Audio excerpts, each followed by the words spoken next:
All right. Good evening, everyone. We're back. We are back.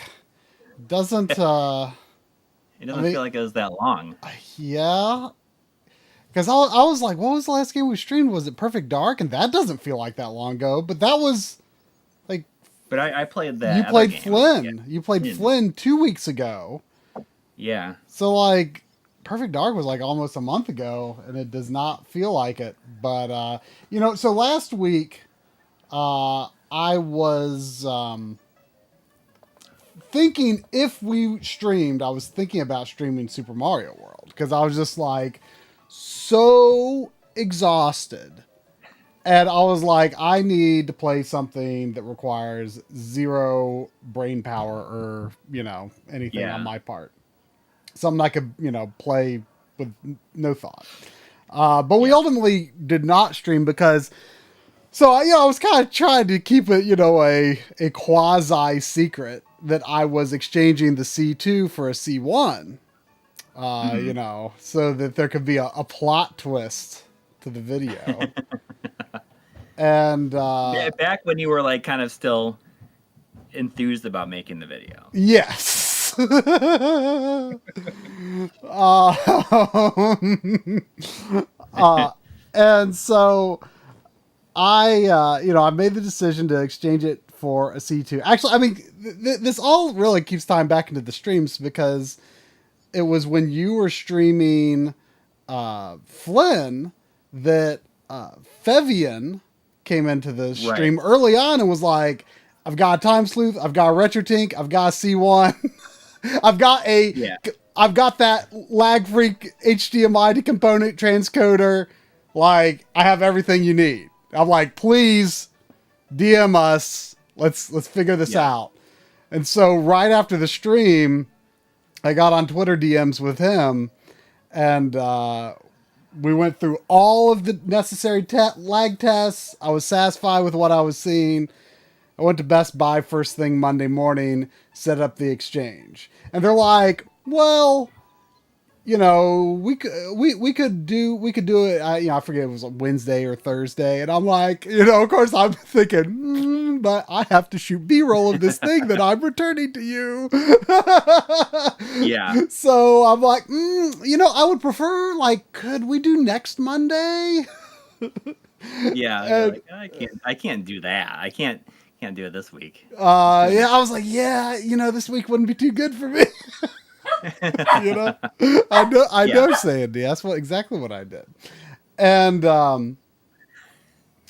so I was like really challenging myself to get everything I needed shot, and I wasn't even able to really shoot most of it until like Friday. And I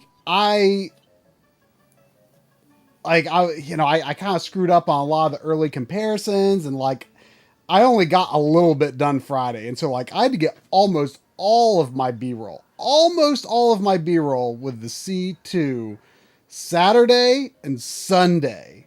And I Further complicating it was the fact that we just upgraded our cameras yeah, so I was learning a new camera that didn't arrive until because I felt it Saturday. was very important that this video be done in 4K 60, or Yes. as much of the And B-roll your could be in your your 4K 60. GH4 I does couldn't not do 4K I 60. could not do 4K 60, and I thought I have to be able to do 4K 60 for this video. Yeah. So I was I learning mean, to do. if you had I more time, you could have done it at 4K one or 240, or I think it can do 120 frames. I don't. It might not be able to do it without that special card Oh, though. without the CF card. Yeah. So Ah, yeah. maybe. So so I was learning that, and so I had to like throw out like half of my attempts at making comparisons on Friday. So on Saturday I finished the comparisons, and then I was like, okay, I have to be able to like be like, I've got 2 days to do this. This is insane. And like, I could have called Best Buy probably and asked to delay. In fact, I talked to like, someone called me to confirm the appointment on like Friday. And I was like, there's a possibility that I might have to delay the exchange, but I won't know until Saturday. Which was true, but probably not for the kinds of reasons they might have been assuming. Right. And so I could have done that, but I was just like feeling so committed especially because like I just wanted the thing out of my house. Like I felt like I could not be at peace with it in my house anymore. Like I needed to move. It's like how you felt. You felt exactly the same way the first time I ever watched Texas Chainsaw Massacre. Yeah, you've told that story. I felt dirty having the VHS in my house, so I had to like return it immediately to the video store. I know, Sandy. Come here. That's how you felt about this. Come here and be quiet. OLED television. Yes, but the thing was like, it was just like so stressful, like making sure that I was going to have all of this B-roll right, and so it was like so Saturday, what I did was I finished the comparisons, and then I went through the entire timeline. And of course, keep in mind this is only like the first like 35 minutes that focuses on the C2 because that was all that existed at that time. So I went through the entire timeline and I wrote down in a notebook every single point in the script where a side-by-side, just a static side-by-side shot of the two TVs would work. Yeah. Like anywhere where that could at all be a possibility and run it for a good length of time. Like, okay, we're going to do that.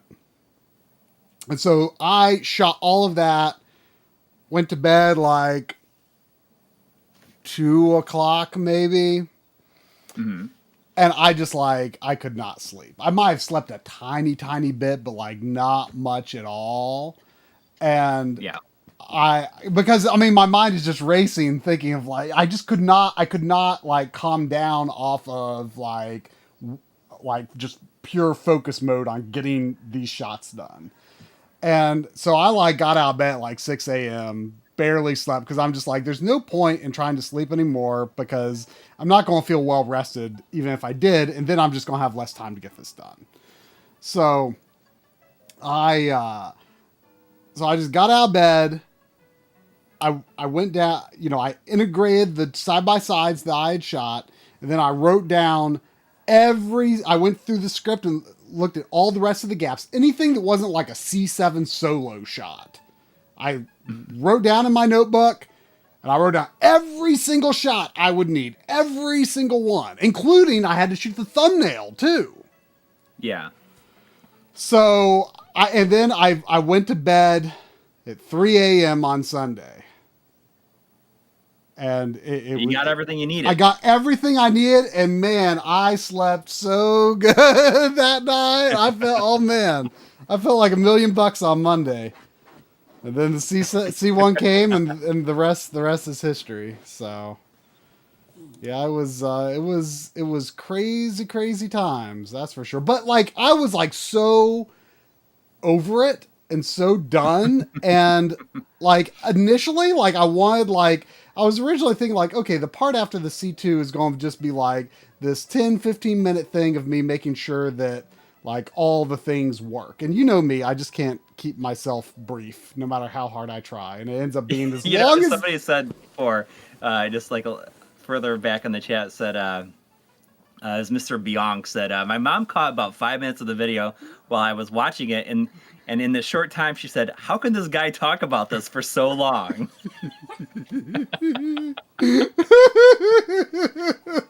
How can I not? Can your mom give me some advice on how I can not do that for so long? I would love to know. I mean, I say that all the time. I have no idea, like how you just go. The things we're talking about entertain Sandy real well, aren't they?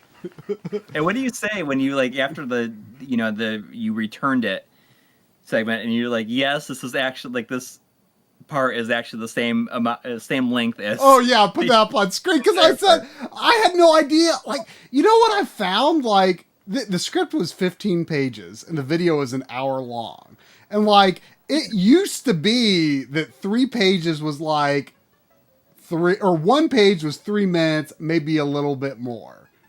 Yeah. And like, how does 15 pages become an hour? Like, I've gotten very poor at actually guessing how long the script is going to end up based on script length.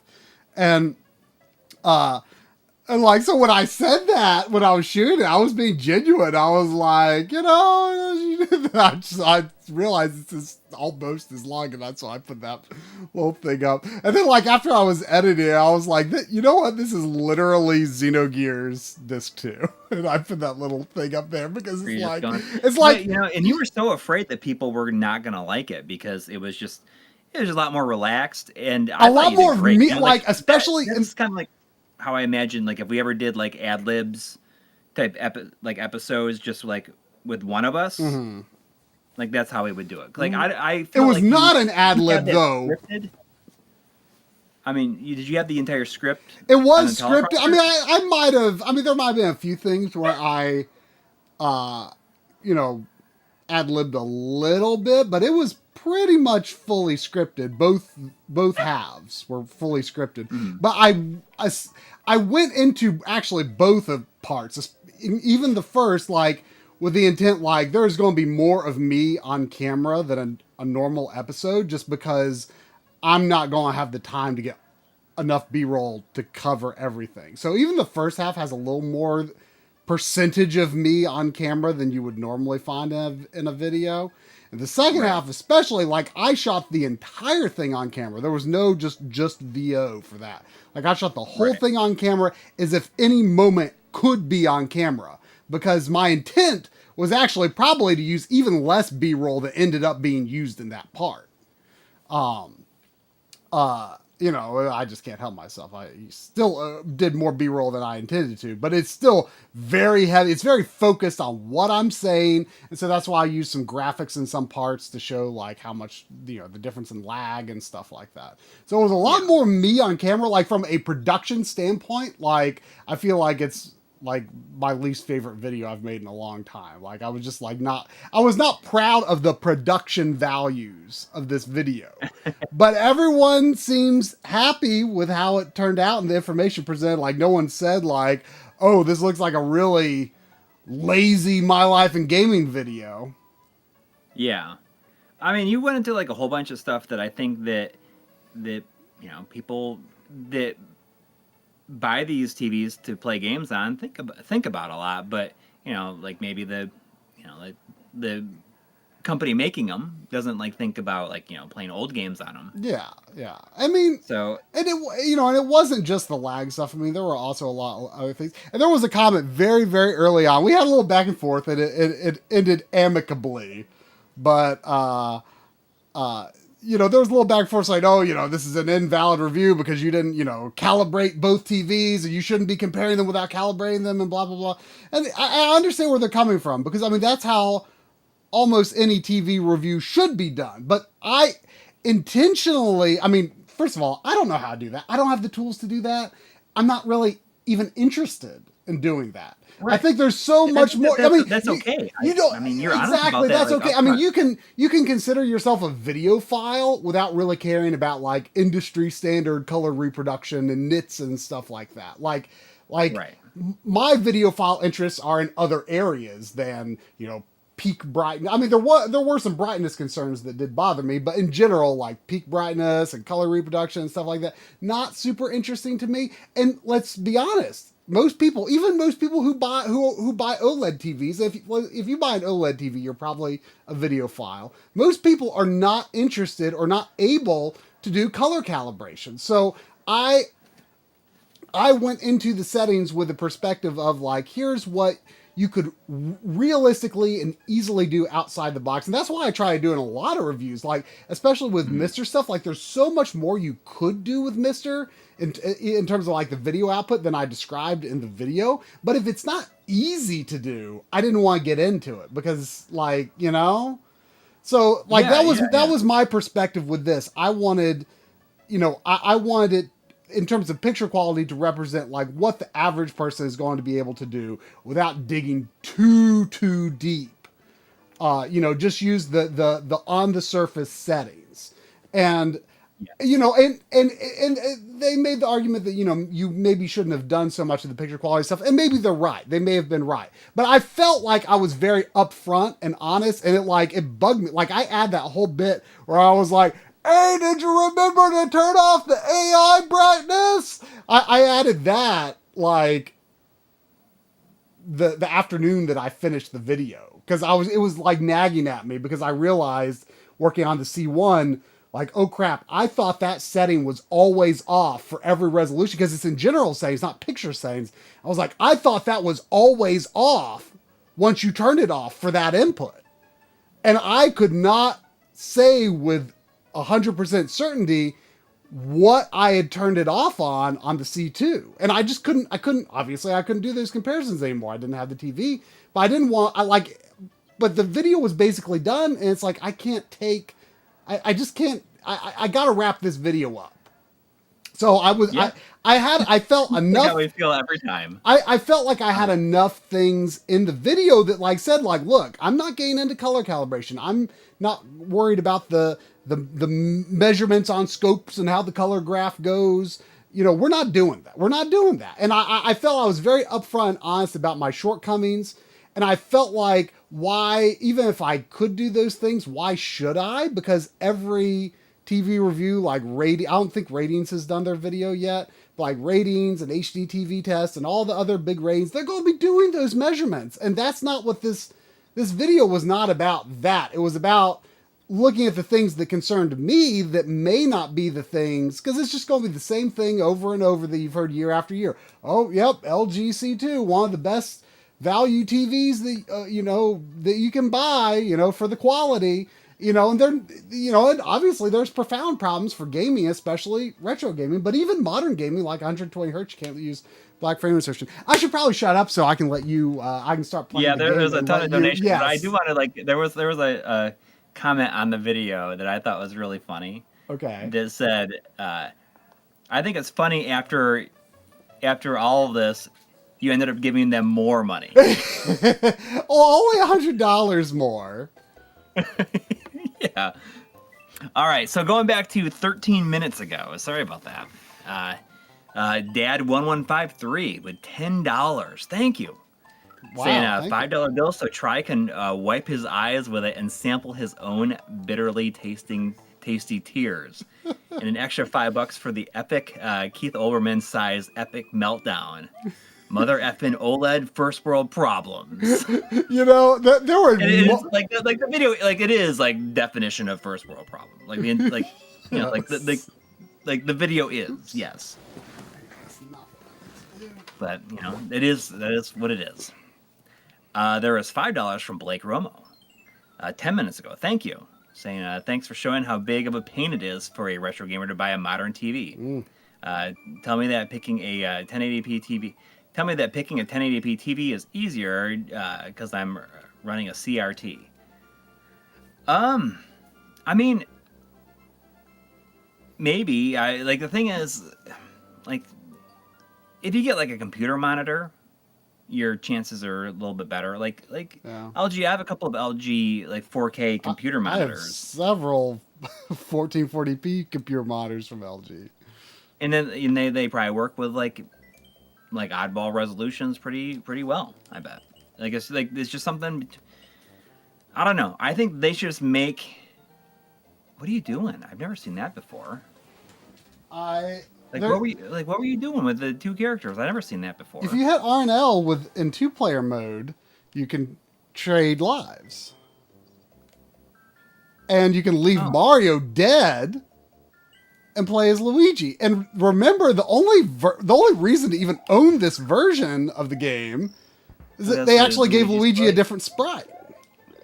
I've never played through this version of the game, so why not play as Luigi? Yeah, I had no idea that was even possible. Well, I remembered there was a way to play as Luigi, just is single player, and I like couldn't remember what it was, and then I googled, and it's like, oh duh, yeah, you can just trade lives. I mean, did you only get this version recently? Because I thought it was Game Day that told us that the sprite was different. Yeah, he may have been the one that did it. I remember he got it at a convention, I believe, that we all went to. And, this version has always been a little more expensive. But I got it maybe 2 or 3 years ago.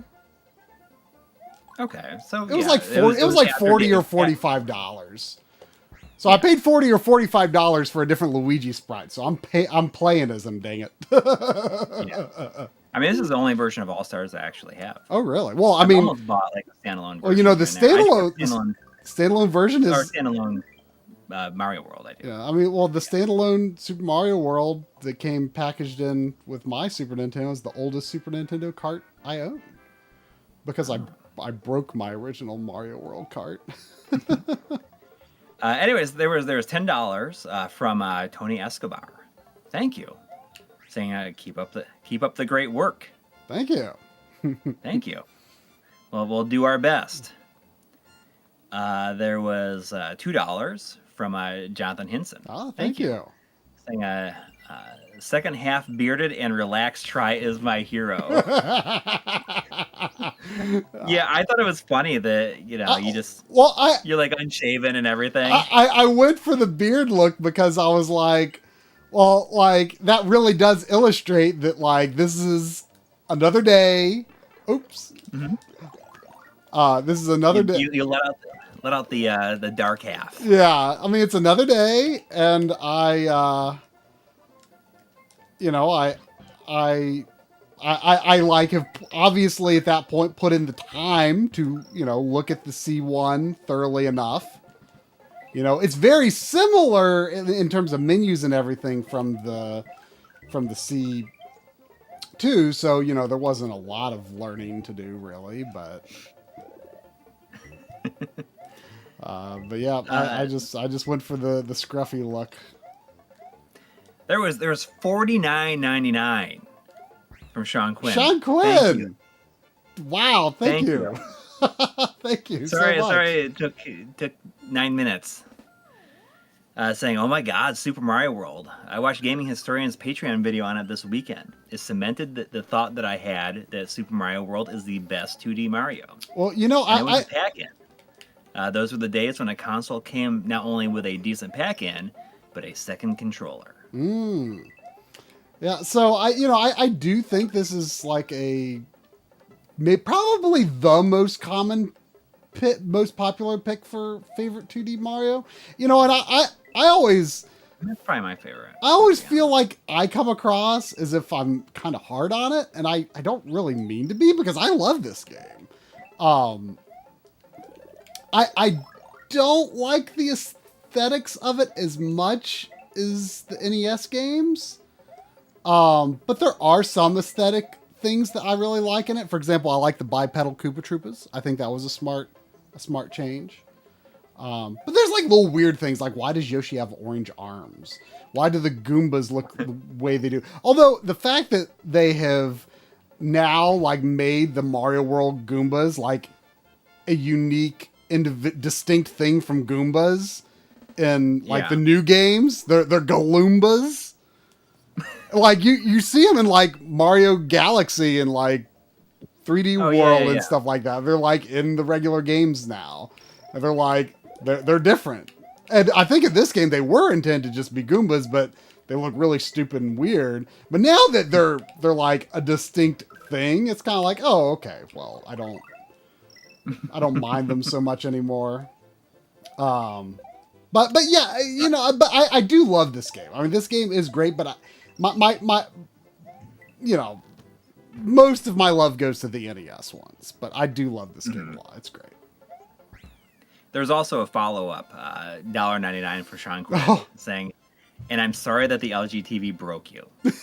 I thought it was so funny how there were like 3 different people who said that it was a wrestling promo video. Yeah. Which like never crossed my mind. Like I've never really watched wrestling. I played a few wrestling games on N64 with my friends, but I have like very little exposure to wrestling in general. So yeah.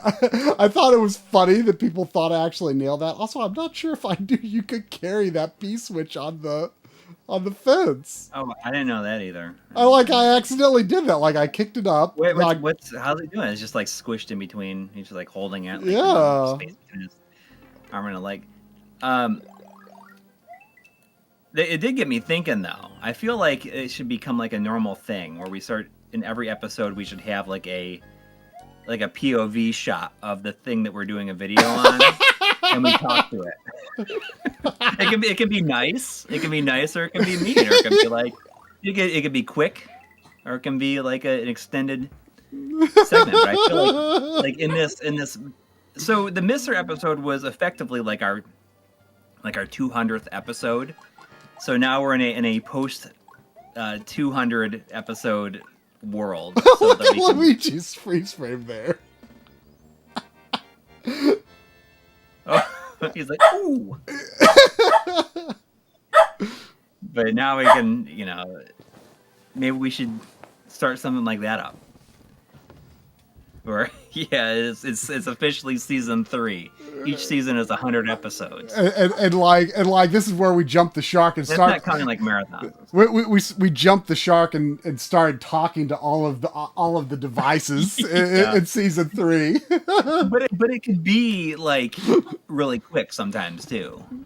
Yeah. But and we should like just set the camera up where that thing is, and just be like good boy, Frame Meister. Yeah. And it's like, you know what? You're good, but your component has like some noise going on. Anyway, just like it can be like a quick little critique. we speak to it specifically. Okay, so there was also $5 from Chris Fratz. Thank you. Thank you. Saying it's been a hot minute since I've caught a stream. I've been getting into 3D movies a lot lately. The only OLED screen I have in my house is the HTC Vive. Ah. Is that I don't even know what is what anymore. Like are they still making like new versions of that? Like I know so little about the VR options these days. But it sounds pretty cool if it has an OLED screen. I mean, I think doesn't the PSVR have OLED as well?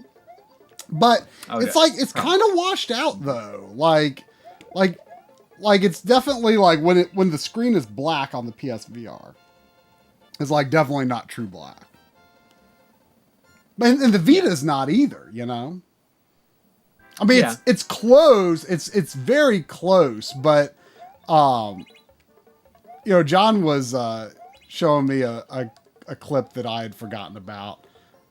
That was, why is it so hard to hit these? I don't remember it being so hard to hit these. John was sending me a shot that he had shot of the Vita OLED on the Switch OLED review he did. And he did like a long exposure on the Vita OLED, and like, you could see it was glowing on a black screen. There's also $5 from Aaron Walsh. Thank you. Saying, let's crowdfund a beat 'em up game where Tri takes on the LG corporate HQ. I don't know. I was trying to come up with a clever name, but I couldn't think of anything. I mean, I don't know. I don't know. I mean, I think like a good idea. I think the biggest thing is a lot of people wish I would look at the the QD OLEDs. Mm-hmm. I love that at the very end you're like, I hated doing this. I mean, it was so raw and honest. Like I was not expecting to say Yeah, like because there was a point like when you first ordered it, I was like, oh, maybe this will go really well, and like we can like review other screens in the future. Like maybe that would work out.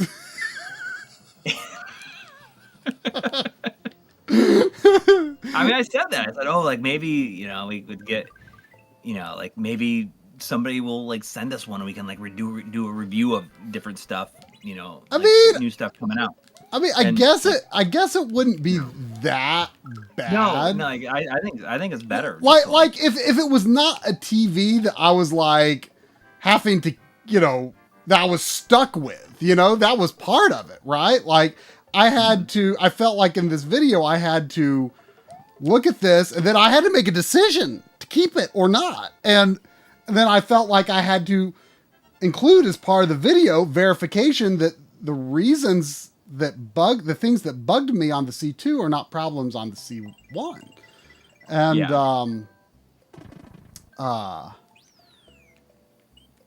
so it just ended up being so much longer. But like if for example, like we got a temporary review unit from Samsung or whatever, like I guess I wouldn't mind that because I wouldn't.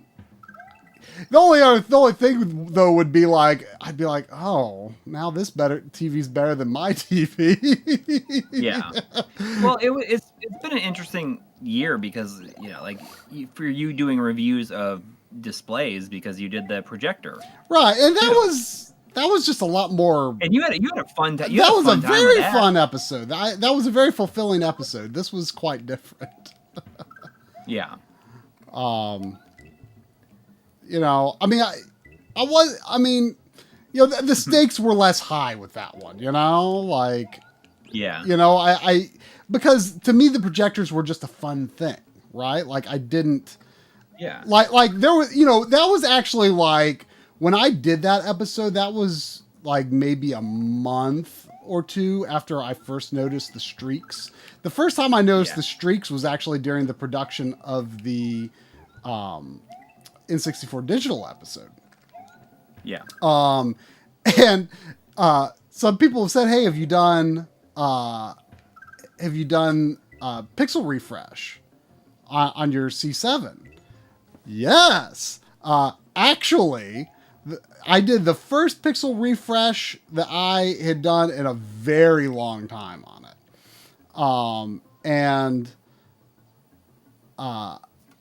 It prompted me to do it, actually. And I was like, oh, sure, why not? And I did it. And then the next time I booted the TV, I was testing out stuff on the N64 digital, and I was playing Mario 64, and I was looking at Mario's hat, and I was like, are there jail bars in this? Are there jail bars in Mario's hat? And I, tried to determine, is this my TV or is it the N64 digital? And it was my TV. So now I'm like suspicious of pixel refresh. I was maybe it is like on the 7 because I feel like there's a feature that I have on mine that if you have your TV on for a super long time, like it automatically does like a pixel refresh. It doesn't take an hour, like it says. If you run it for an hour, it does it for like 2-3 minutes or something. And I know it's running because the screen is off, but my my bias lighting that is plugged into the USB port is still on. And if you get real close to it, to the TV, and you listen to the back of it, it's like like making this noise. And I feel like that is a pixel refresh, but maybe I don't know. Well, so I was talking to Voltar early on in this, and he has a C1 and a C9, I think. And he was saying well, I've got like 12,000 hours on my C9. I bet you've got like way more on your C7. And I looked at it at the hour numbers because I actually hadn't done that in a long time. I only have 7,500 hours on that C7 apparently, which is like, I did the math. It was like 300 and some days. It was less than a year's worth of days on my C7, actually, believe it or not. and it's got those streaks, and so to me that should give people a lot of if you know if his TV truly does not have problems, and he just hasn't noticed. But if you haven't noticed, I mean, what you don't notice don't hurt you, right? Yeah. But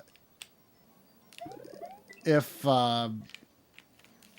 if his TV truly doesn't have problems after that many hours, I would say it's a pretty safe bet to assume the C7 I think it was just a flawed version. I heard that the physical size of the red subpixels was larger on the C8 Ford, which C8 is what you have. So that may have been because they realized like the reds were dying out too fast. So the physical size of I mean, this is just what I've heard. I haven't determined anything on my own, but yeah. But supposedly, so I don't know. I mean, it's interesting, but I think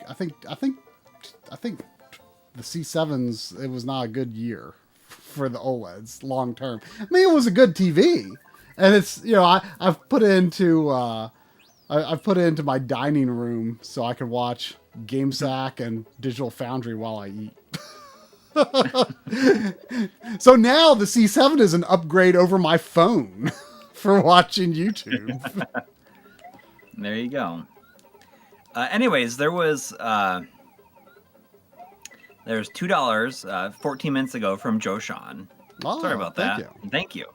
Saying the video should have been called OLED 2 Satan's Revenge. I think, or was it should it have been Satan's Counterattack? Satan's Counterattack, yeah. I love it.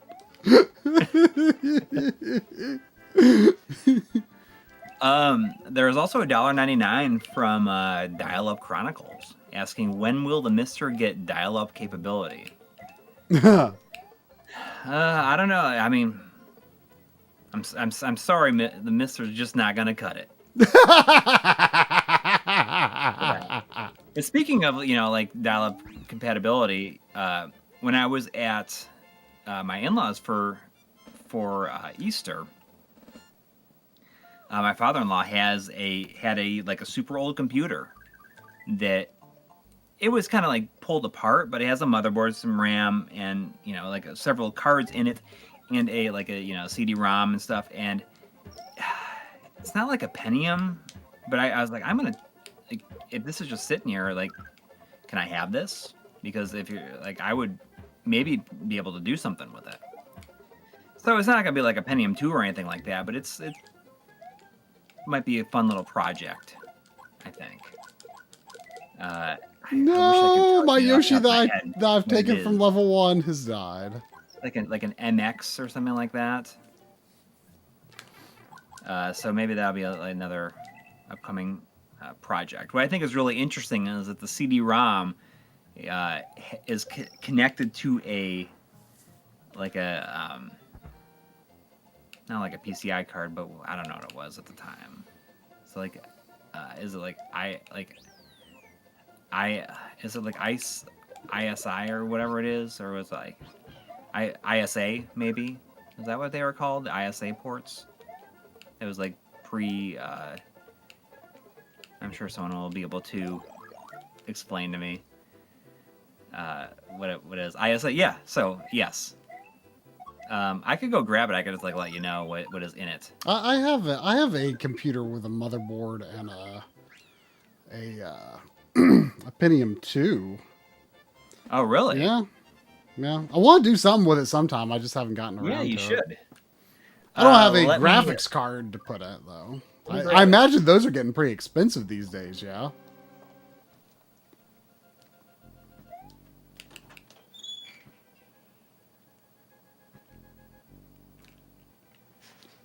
I forgot Luigi slides eyes these. They got creative with making Luigi behave a little differently from Mario in this. They did a good job.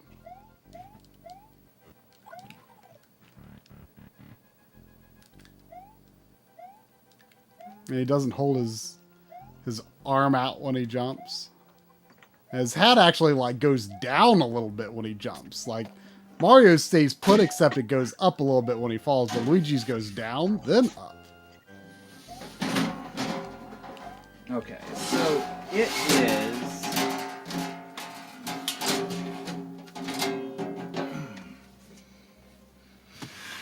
Let me see if I can put it right up here.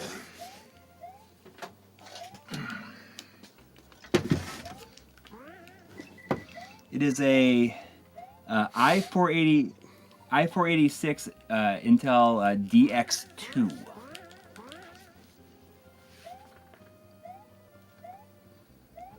Is that? So I'm sure somebody can. Is that something that is of note for any old games? Oh, I have no idea. No, I mean, maybe. I mean, I'm sure people in the chat can let me know.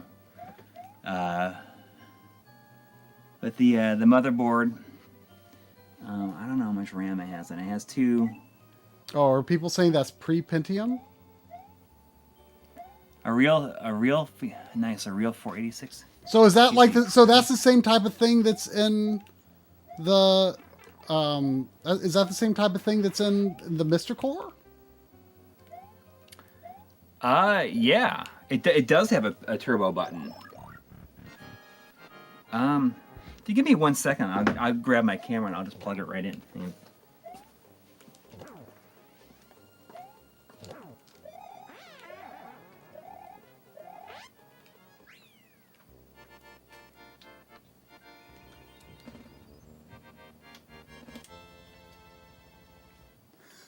Comica says, my only issue I have with the video was my friends for whimsical music in the background of Triforce's monologues. I think the funny thing about that though, like, when I was searching for music to put there, the track I ended up choosing from F-Zero X is called The Devil in Your Heart.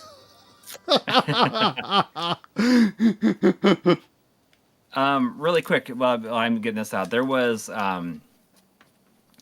a $1.99 from Poever saying cutie OLEDs. Oh yeah. So I mean, if you, I don't know if you're just playing on the name or if you're legit, like, what is that? So cutie OLED, like, to my knowledge, like, I mean, maybe they had been talked about before, but I had, like, everyone was talking about micro LED as like the successor technology. That, it's still going to be way off. Who knows if it will ever, who knows if, micro, LED will ever be shrunk down both in cost and, size enough to, be practical for TVs. I don't know for sure if we know that will happen. Maybe, I hope so. But all of a sudden, out of nowhere, CES, Samsung is now making these QD OLED panels where they're using a blue OLED layer and the rest of the color is generated by, quantum dots, as they do on as Samsung has done on their premium TVs for years. Which, obviously, because they are still basically LCDs, they don't have perfect black levels. But now they're combining quantum dots with quantum dots with more dots. Yeah, they're combining the quantum dots with OLED. So they may have the benefits of both, but I did not want to risk first generation technology on that. And they are more expensive. I definitely couldn't have afforded the 65-inch version of that is $3,000. So I could definitely not have afforded to get the bigger version of that. But, maybe those will probably go down price over the next few years, the same way that OLED did for a while. The price of the 55-inch QD OLED is about the same as about the same as I paid for the C7. So OLEDs went way down. LG's OLEDs went way down in price over the years. Sorry that it's so dark. I'm trying to figure out. We saw something from the top. Yeah, I'm just trying to... I mean, I could probably turn up the lights more in here and see if I can do that real quick.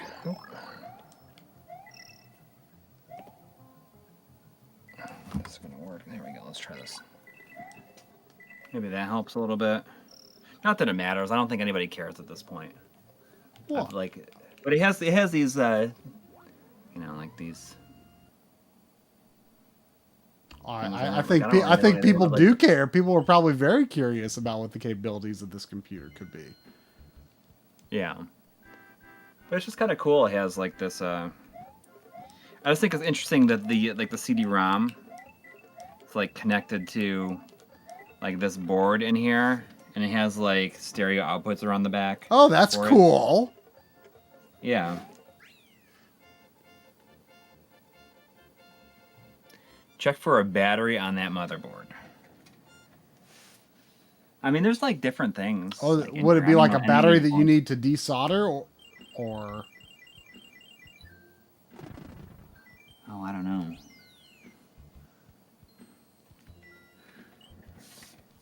I didn't buy it. It was my father-in-law's, and it was just like sitting in his basement.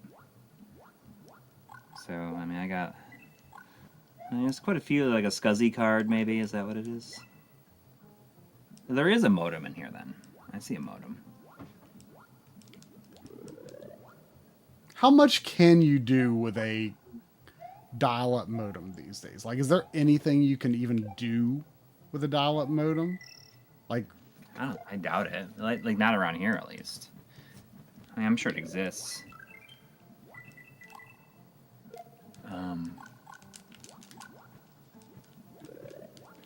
But yeah, I mean, I have no idea if it's still going to work or whatever. So, I have a power supply for it I haven't put in yet. But whatever, you know, it might be fun to screw around with.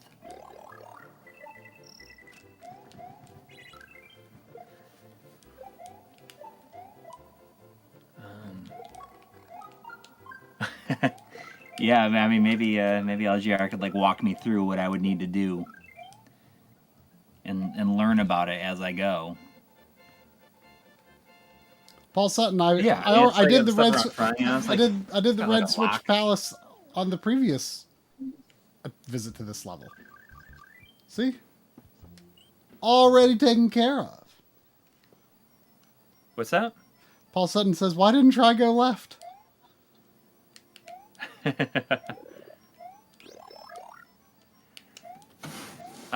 Just really quick, the CPU is that.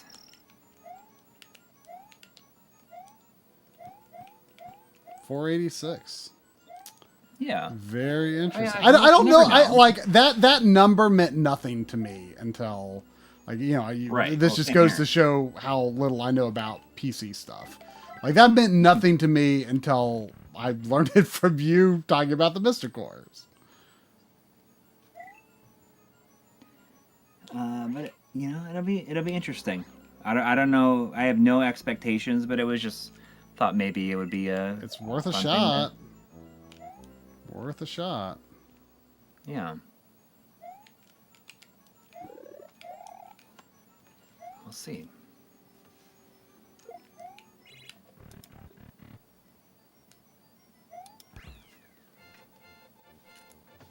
Oh, wow, look at how bright it is in here now. It's like, man, Coury looks awful under daylight bulbs. It looks fine, really. I'm kidding. We'll do that. Go back to the warmer colors. I always like the sound effects of the blargs. That.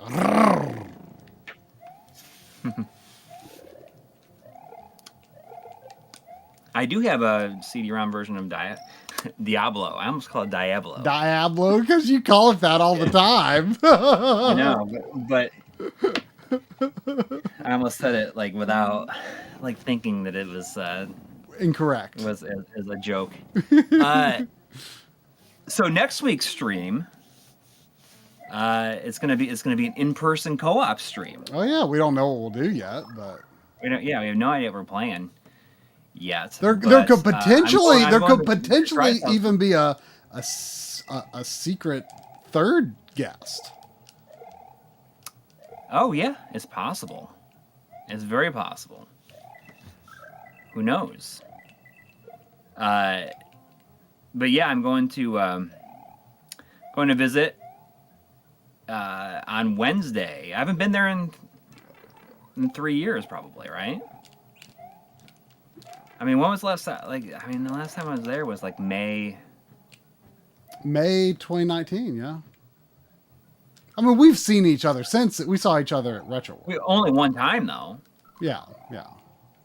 Oh, no, duh. We did. I mean, we saw each other at Retro Create when you came here. That was the last time you were here. That was November of 2019. So this I think is one of the best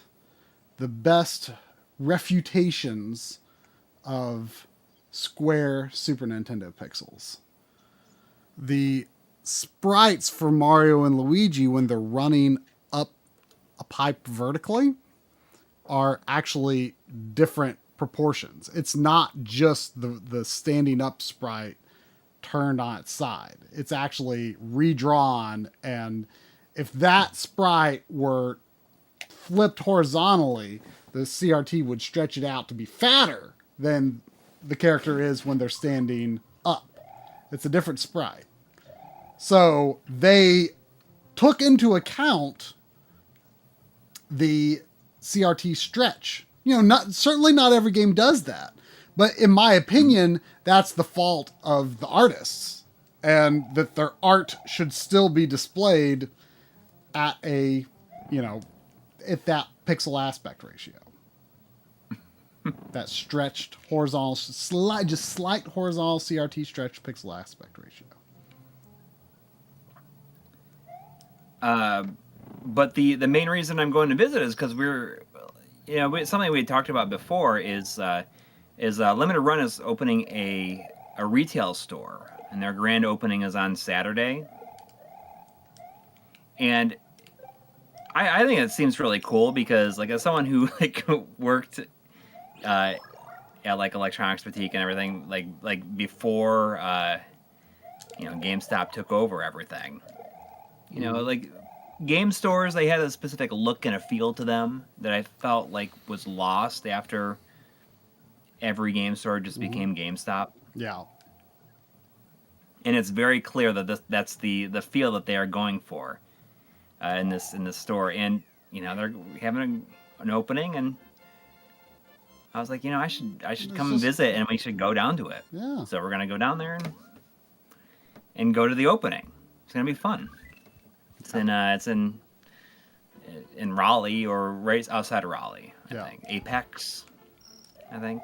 Yeah, I mean that's where Limited Run Games office are. By the way, I gotta point out while I'm on this level, as well as any level in the All-Stars version of Mario 1 or Lost Levels, this particular way that these starry skies are in this game, it wreaked havoc on early streaming. I don't know if it was the Diamond VC4000 or if it was Justin TV.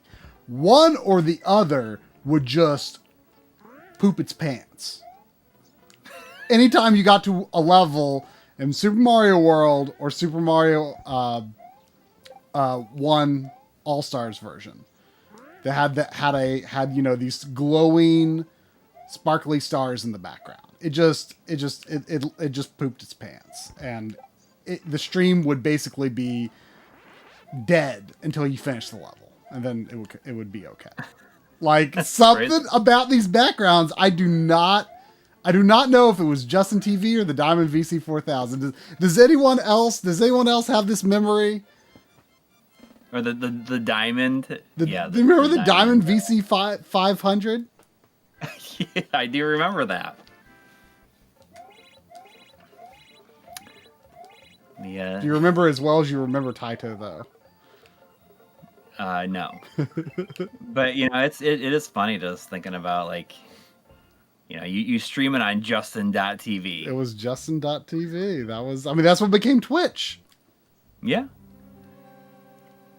You know, eventually, I guess...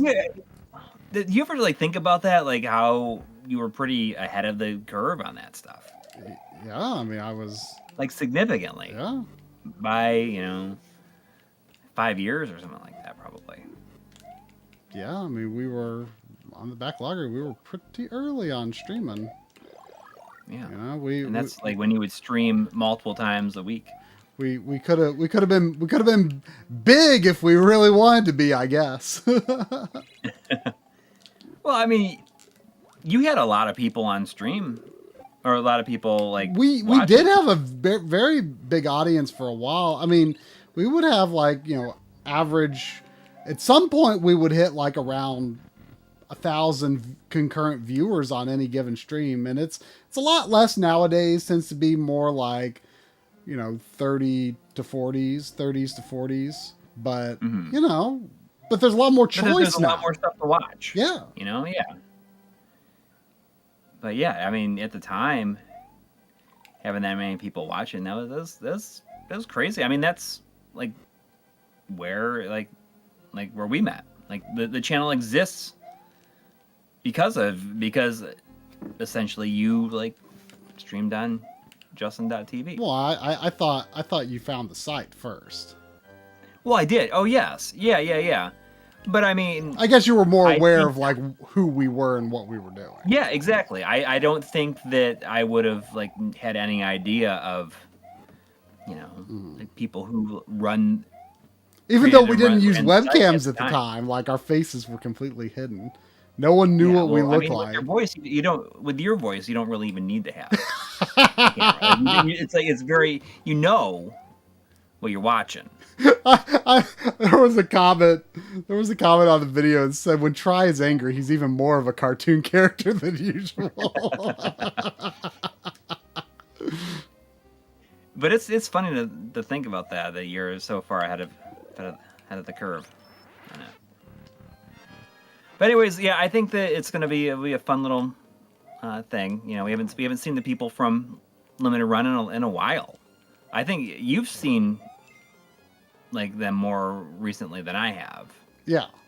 Well, because the last time I went was to pick up the M2 DVD Blu-rays. So we still have it back in shop. It's like embarrassing that's like I know. Is the case. I know. We gotta get those done. I mean, I don't even know if people even would want them anymore. They would. They've done so much since then. Yeah, they'll still want it. There'll be enough people. Maybe. I mean, who knows? Who knows? So 19 minutes ago, there was a live and Dawless donated $1 Canadian through Super Chat. Thank you. Without any message. Sorry about that. And also, there was 8 minutes ago, there was $4.99 through Super Chat from HPR Shredder. Thank you. Thank you. And also 6 minutes ago, Warren Hokie with $2 asked, in your opinion, IPS GBA or NDS Lite for GBA? I would say DS Lite. I still don't love the IPS mods, and you know, there's just even if the screen itself is good enough for you, there's always just something off about the feel of it. You know, the buttons will, you know, I mean, when we're talking, that's more of an issue for like DMG.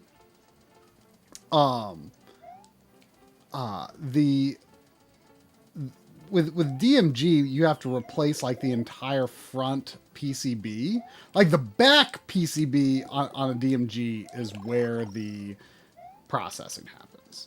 and you have to attach a new front PCB, which includes is where the screen goes, is where the speaker is connected, where the button inputs are, and like the button inputs on the DMG screens never feels right.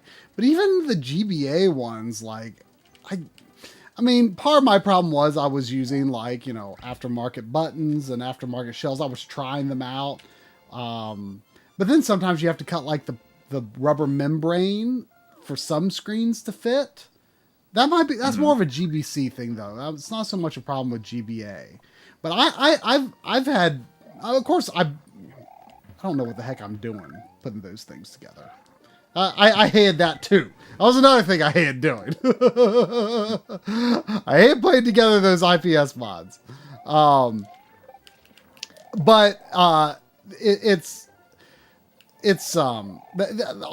feel wrong. They all feel wrong, and they're bad. I don't know. I don't like them. I strongly consider the DS Lite to be a better experience in that regard. Before I get to these other two donations, I just want to read this comment or this question from Shozama85, asking us if either of us are going to pre-order the Square Enix Masterline Final Fantasy VI 1/6 scale statue. Well, did you see anything about this? No, I didn't see. What is it? It's like it's like this gorgeous statue of Terra in the Magitech armor and in like the Amano style. Yeah. And it's amazing looking. Was it revealed a while back? I might have seen it. Oh, I maybe it was. Or was it recent? If it was recent, I didn't see it, but the source sounds familiar. I just saw it yesterday, but it's gorgeous, but it's $12,000. 12,000? I mean, even 1,200 would be ridiculous. $12,000. Even 1,200 would be ridiculous. My word. You know what one of my biggest regrets about our Japan trip is? What? That when we were in I think it was a Yodobashi camera. It might have been the Akihabara Yodobashi camera.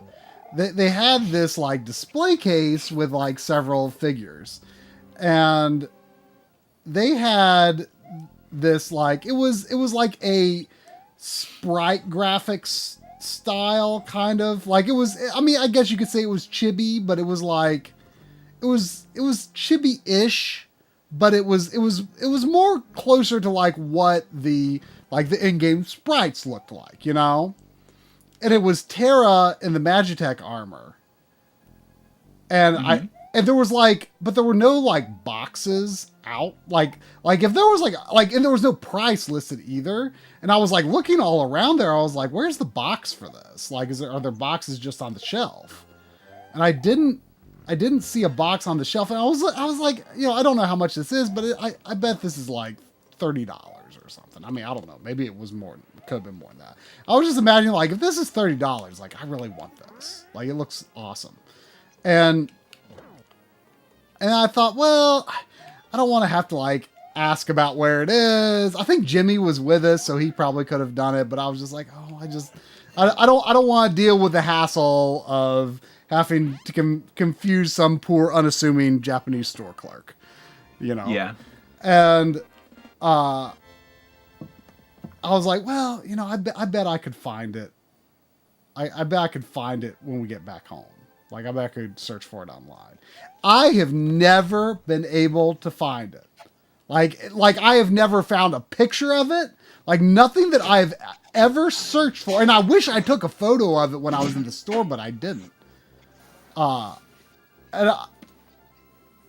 I've searched for it, and I cannot find it. Like, there's just like no evidence in, English speaking internet, or even trying to get into Japanese internet a little bit.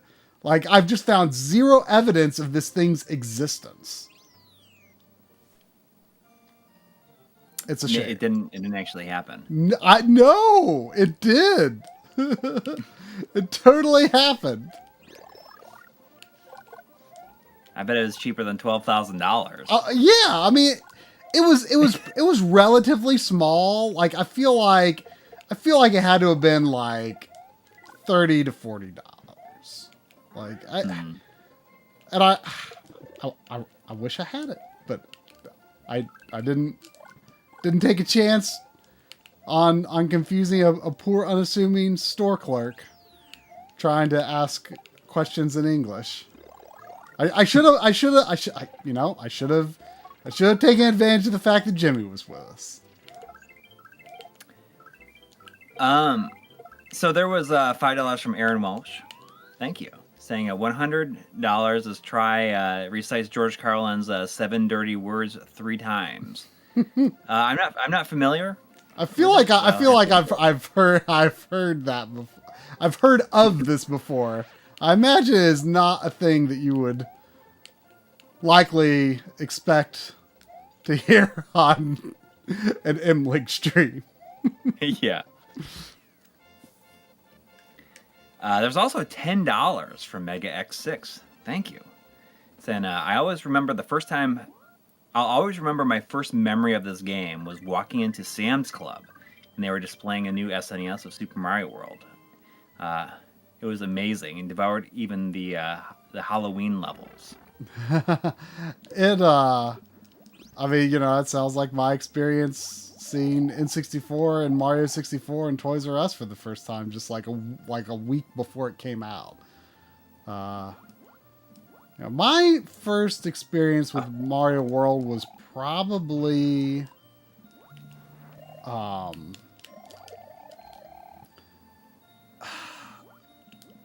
a friend in like 3rd grade, I think, had it, but I didn't play a lot. And then like I went to someone that I sort of knew from my class, but I didn't know him that well. I mean, I don't even remember if like I knew him enough to like really say like, oh yeah, he was my friend. But like my mom, I guess, knew his mom somehow. And we went to their house one time, but the kid wasn't even there. His sister was, though. I went in the basement. They had a Super Nintendo, which I had very little experience with up to that point, but it was probably had already been out 2 or 3 years by that point. Or 1 or 2 years probably. And I remember playing it, and I got to the end of the second world in pretty quick time. I remember, the kid from my class, his sister, came downstairs, and she was like, "Whoa, you got really far in this." I was kind of like, "Oh, it didn't seem that hard." I mean, I've always thought this game is a lot easier than the NES games. Not that I think the NES games are particularly hard. I think it is. Like, it's easier, but it's just longer. Yeah, but it's still not like crazy long either. Well, not to you. So you played it so many times, but I mean, the first time you are playing through it, it probably felt significantly longer. I mean, no, it didn't, because you have to keep in mind. Oh man, see. Super Mario World, this game is all about the freeze frames. Like you want to get the best freeze frame you can on the Switch palaces and at the end of the boss fight. That's a good Luigi freeze frame right there. I mean, I did not have any in my original NES collection. I did not have any save carts. My cousin had Zelda 1 and 2. And probably had Dragon Warrior. And like they were especially Zelda 2 was like one of her favorite games, but I didn't really grasp them at the time. And oh no! My deathless run is at an end. Oh.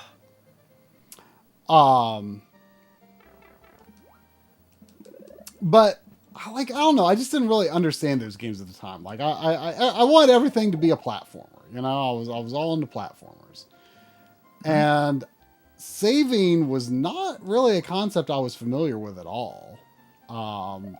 And the first game I ever owned that had a save was Mario Land 2 on the Game Boy. And I remember when I got my Super Nintendo, and you know, like every game I have all of a sudden has saves. Like I remember kind of feeling like it cheapened the experience a little bit. Like that probably sounds crazy to think, but especially, you know, a 10-year-old kid thinking that. But like I was kind of like I don't know. I felt I was surprised how quickly. I mean, it took me a couple of years before I was able to beat Mario 1 and dang it, I went this way again. Before I was able to beat Mario 1 and 2 and 3. I would say it probably maybe took me up to a year, maybe to beat Mario 3. And then after that, I finally beat Mario 2 and then finally beat Mario 1. So it took me several years to beat Mario 1. And then I was just like surprised that like, oh, I've like beaten Super Mario World and Donkey Kong Country that I got for Christmas like in a week. Like it felt kind of wrong, especially because like on top of that, I sort of, you know, one of my kind of last experiences with the NES before I got my Super Nintendo was I was kind of duped into asking for Mario is Missing for my birthday. You know, because I looked at it in the store and I'm like, oh my gosh, like Luigi's my favorite character. Like I like Luigi more than Mario. And and you know, the pictures like on the box like has like the Mario World Luigi sprite. And like I was just like, I mean, obviously I could read, but I was just like, I guess too dumb to like actually look closely enough at it to like get the sense that, oh, this is actually like a geography game. And so I asked for it for like I'm just assuming this is going to be like, you know, super. Did you beat it? Well, yeah, that's what I'm getting to. So I am thinking this is going to be just like Super Mario World except for NES and except with Luigi, and that sounds amazing. And you know, I'm thinking I'm going to, you know, this is going to be this awesome game, and you know, for peasants like me who didn't have, you know, didn't have a Super Nintendo. And then I get it, and it's this geography game, and I beat it in like an hour. And like I remember like my dad was at work, and he was like, "Well, how's your new game?" And I'm like, "I beat it already." He's like, "That fast?" And I felt so bad about it.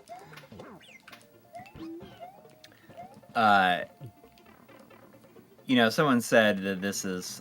By the way, I don't know if anyone is watching, but someone in the MLiG Discord said I've been stuck at the Forest of Illusion, Super Mario World. That's how you get out of the Forest of Illusion. You go down one of the pipes in that level, and you have to be big when you go down though, so you can break the bricks. Then it takes you to the exit. Gotta be big. Gotta be big.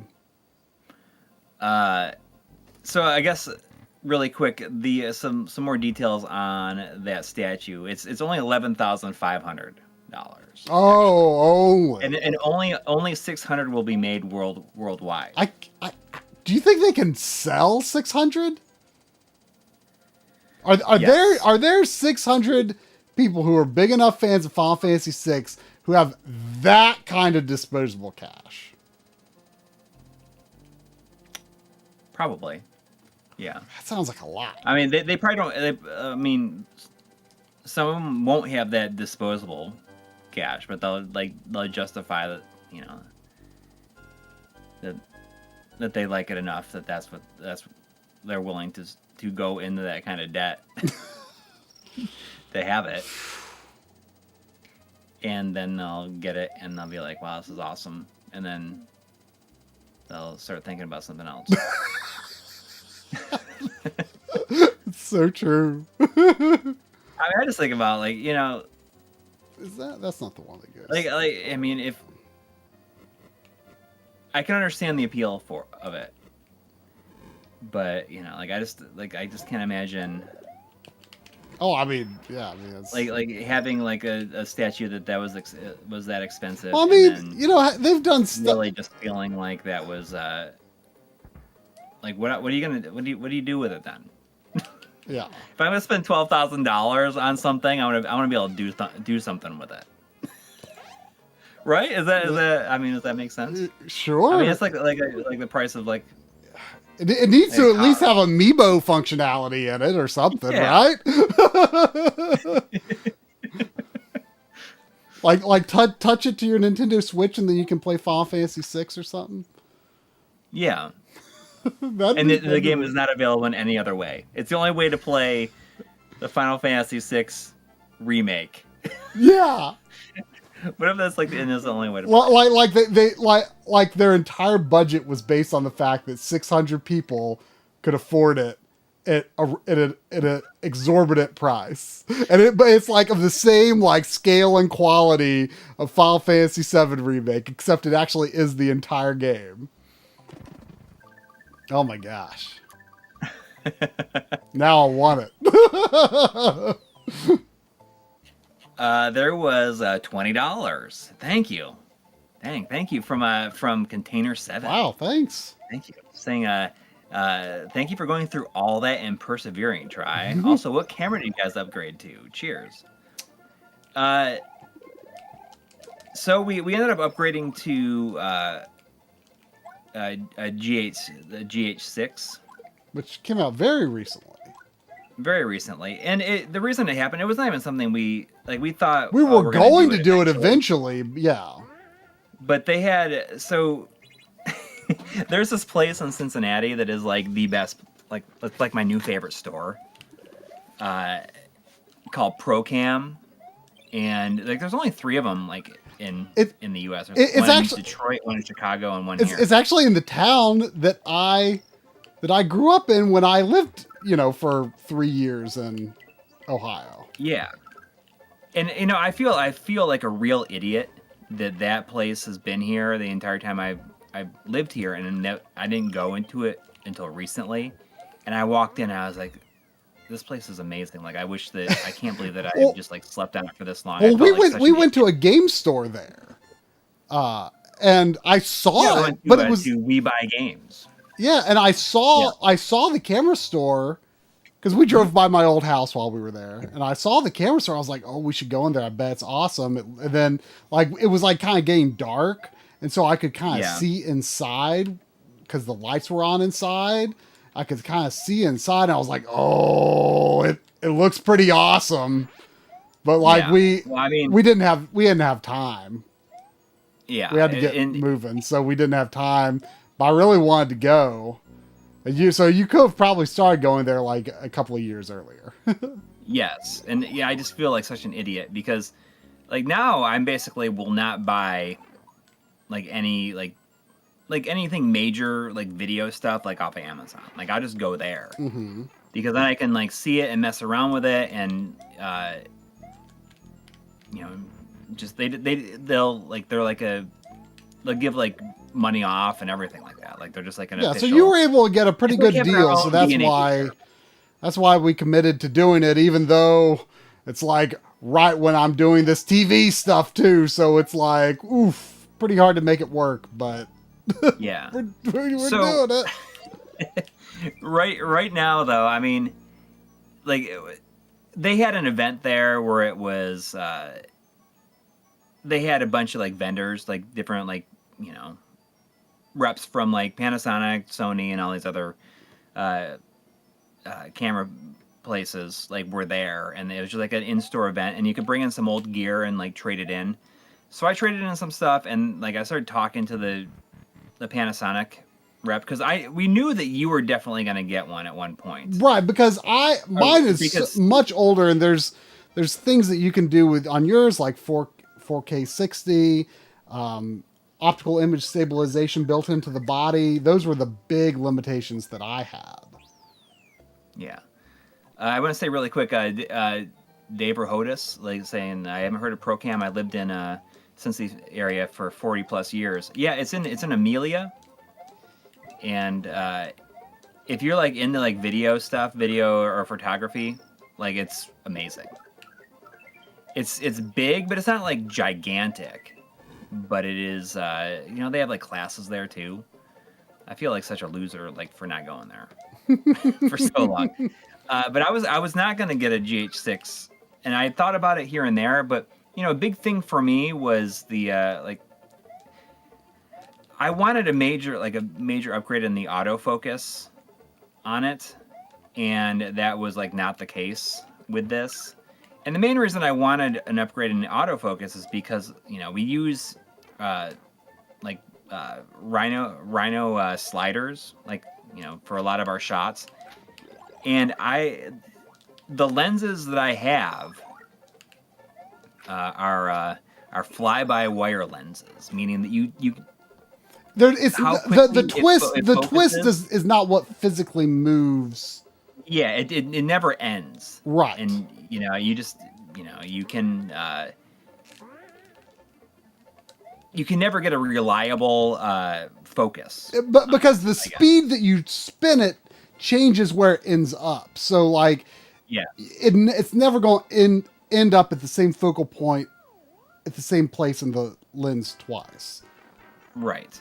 So I have this add-on for my Rhino that is like a focus wheel that you can Does it even grip the teeth on the? It comes with like a thing that you can put around the focus ring on your lens, and it like okay, because notches into okay, because I didn't think it would be able to get into the grooves. This there was a firmware update that came out for one of the lenses that I have that if you have like I think it's like if like the GH6 and like the whatever the other one is like one of their more recent ones. Oh, the 5 Mark II. You can change it back and forth between like a fly-by-wire or a linear focus. So I can use that. I can use that now. Wait, you can change what between a fly-by-wire with what? It's just a firmware update for certain lenses. A firmware update on the lens itself. And if you and it has to like the camera has to like support it. And the GH6 does support it. Yes, but my 12 to 35 supports that. Supports the linear option. Well, I should probably get that lens eventually anyway, because it would go well with like the double optical image stabilization, because the only lens I have with that built in is the 35 to 100, which is honestly not super useful. Mm-hmm. Oh, that's right. This is the level where you have to take that was like a big exit. Thing. I forgot about that. That made me realize, okay, so I feel like I can justify like upgrading. I traded in some old gear and got some off, and then he like knocked some money off it, like the rep did, and then like we get like got an extra battery for free, and also like 128 gig CF card for it, because it uses SD cards and it's CF like cards. It's not like the old CF cards. It's like a new version. Right. It's like SD card sized, basically. Yeah, it's like a little thicker, but yeah. So it was just kind of a spur of the moment thing, and so someone asked like, so how is the shooting off of CRT with it? That is currently the problem. That is currently the problem. I mean, was it like the week before, like during the last stream that we had, was I like complaining about like how come like firmware are just like not working now. Like I feel like so many things are just like not working. Like nothing works. The C2's not working. Yeah, the C2 is not working. There's like some other things that was just like it was not working. But this firmware, there's a bug in the firmware, and I don't think anybody's talking about it but me, and that's like kind of annoys me.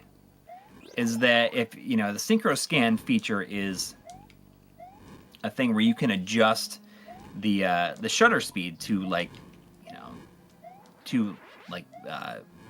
CRT. And what would anyone even use synchro scan for if not a CRT? I mean, there's got to be other uses. Lights. People use them for lights, but the thing is that it like if you're shooting at 30 frames per second, which I mean is not something you're always going to be shooting off a CRT at, but it affects the 60 FPS mode too. You can adjust the shutter to like 59.9. And then you just like start spinning it and it stays at 59.9. And eventually it'll just like switch over to 60.3.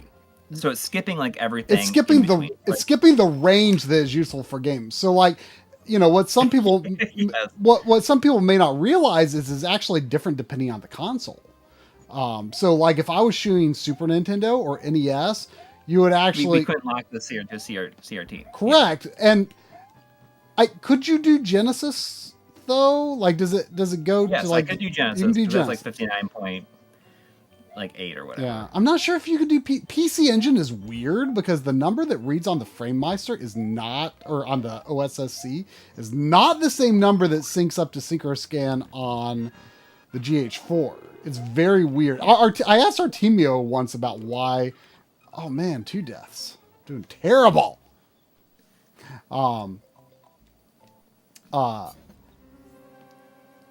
So, Artemio, when I said that, it made sense to Artemio why that would be, but I don't remember what that reason was. But yeah, it's so hopefully that gets fixed. It's got it. That would be a big problem for us. Like sometimes it's hard to explain. I think to people who don't like know what I'm like exactly what I'm talking about. Mm-hmm.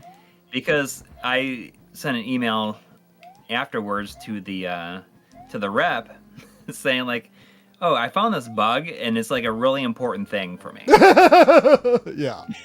And I tried to explain it, and maybe I like didn't explain it correctly, or I over-explained it because the rep in his email like didn't quite know what I was trying to tell him. Mm-hmm.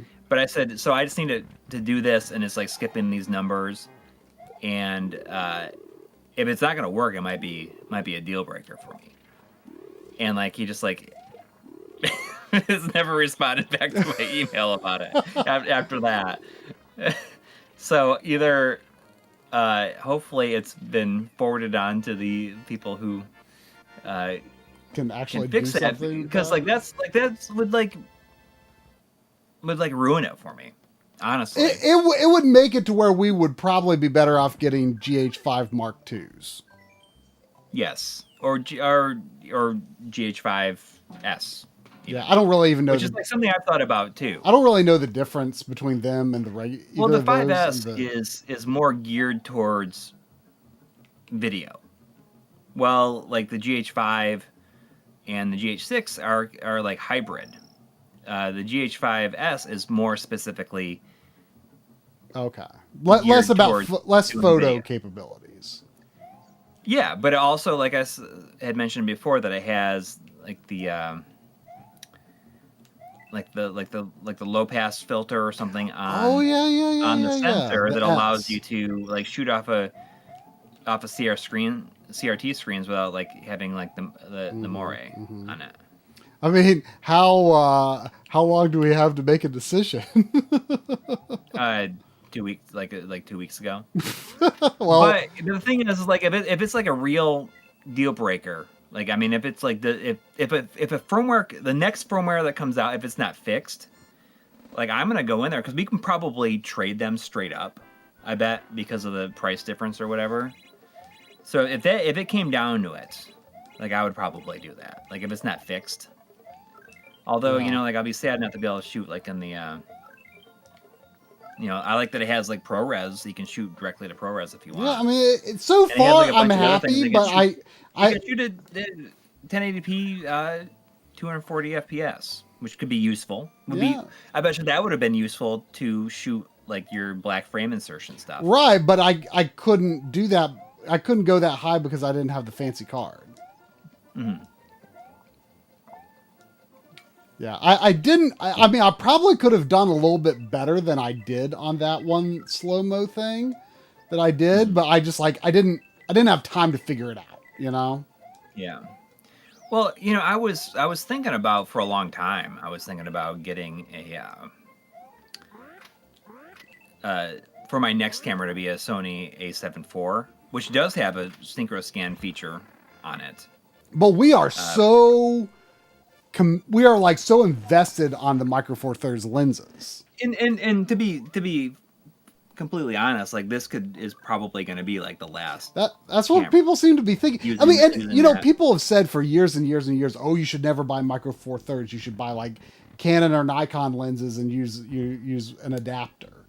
But the thing is, like I legitimately like the Micro Four Thirds form factor just because it's like, oh dang it, it's like so much easier to like put all of your lenses in a backpack and your camera in a backpack. Like everything is so much smaller and more compact, and it does have its benefits and it's less weight in your hands, it's less weight in your bag. It's doing bad. It's a lot easier to travel with. I mean, even the GH6 over the GH4, like it's it feels significantly heavier in your hand. Like it's, I mean, it's built. It's very rugged feeling. Yeah, I mean, there could still be advantages at times depending on what you were doing to using the GH4, just because it's like so much lighter weight. Yeah. And like this is all like little stuff that I'm excited to. I'll be talking about like in the like my setup and studio tour video, like all stuff that like a lot of people I think people ask about. But I'll also be mentioning like if the synchro scan is not fixed on the GH6, I'll be saying it in the video for sure. Even though like it doesn't really matter, but it's just like one of those things. That's like this one pixel on the entire screen doesn't have a green on it. My equivalent of that. That's a little bit bigger. I think it was funny when you said that, because at that point you were just like so annoyed with everything, and it was like, actually, it doesn't have any. This one pixel doesn't have any green. Like the thing is, like I probably if I weren't returning the TV, I probably wouldn't have even mentioned that, because it's like I don't even want to think about this one pixel. I want to forget that it exists, and I probably would at some point. It reminds me, when I got that, like the thing is, like, I don't even know if like a stuck pixel is like considered a valid like excuse to return. I think for one, like a lot of places won't do it, but I bet you, I thought I heard something a long time ago, like Nintendo wouldn't replace this like a DS or 3D or just like a DS Lite. I think that I had. Man, I cannot do this. Like a bunch of them on my the first DS Lite that I got, and they said, oh, like it has to have like more than 6 for us. That's crazy. Like on something the size of a DS or even the Switch, like it's right up in your face, and like even a Switch, one stuck pixel would be a deal breaker for me. Yeah. I had one on my first GBA SP. And I had one on my first, did I have one on my first DS? I think I did. And then I think I had one on my first DS Lite. I had there were like 3 Nintendo handhelds in a row. I think it was GBA SP, DS, and DS Lite. I had a stuck pixel on all of them. And what I did was I held on to it for a year because they would honor, the warranty up to that point. I held on for almost a year. And then I called Nintendo repairs or whatever. And, they would send you, a refurb. I mean, it's essentially it seems like basically a new system. I mean, it seems like it's as good as a brand new system. They don't send you your original, but it's basically a brand new system. So like my thinking was, well, hey, I can get a brand new system a year later. And like, there's just that much less mileage on my system for the long haul. Like that was kind of how I approached getting those replaced. And they did accept returns for a single pixel at that time. But I mean, those were little screens, 1 pixel is very obtrusive. Yeah. Now, luckily on my GBA-SP, it was all the way on the far left. So it was like on the left edge, upper left edge. So it was like not very obtrusive because it was like as far to the left as it could be. Yeah. So it wasn't that bad, but still. But I had a bad string for a long time. And then like, I don't know if I ever got a stuck pixel on device again until that C2. That C2 was bad luck. And like, isn't it crazy that like the entirety of a 3840 by 2160 screen, I spotted the 1 pixel that wouldn't turn green? And it was because like it was like right at the level of the bushes in Mario 1. And so, so then that means you'd always know it's there. Yeah. Every time I play Mario 1. I mean, it was very difficult to see, if not impossible, from couch distance, but. And like I have not like put like up any like full color like test patterns or anything to like really test it out on the C1. Like if there's You're afraid now. I don't want to know. I do not want to make a great effort to know. Because in reality, you're at 4K, you're not really going to see it. You're not really going to see it, especially in most content. And it's not like it glows when it should be black, the one on the C2, Like so when it's like if it glowed when it was supposed to be black, that would be a deal breaker. That would be a huge problem. But this, it couldn't be green. So. Mr. Walver says, just finished watching the LG C2 review. It seemed like a more stressful experience for Try than the new Mr. Video, than the new Mr. Video filter menu. Yeah, well, that was. It wasn't.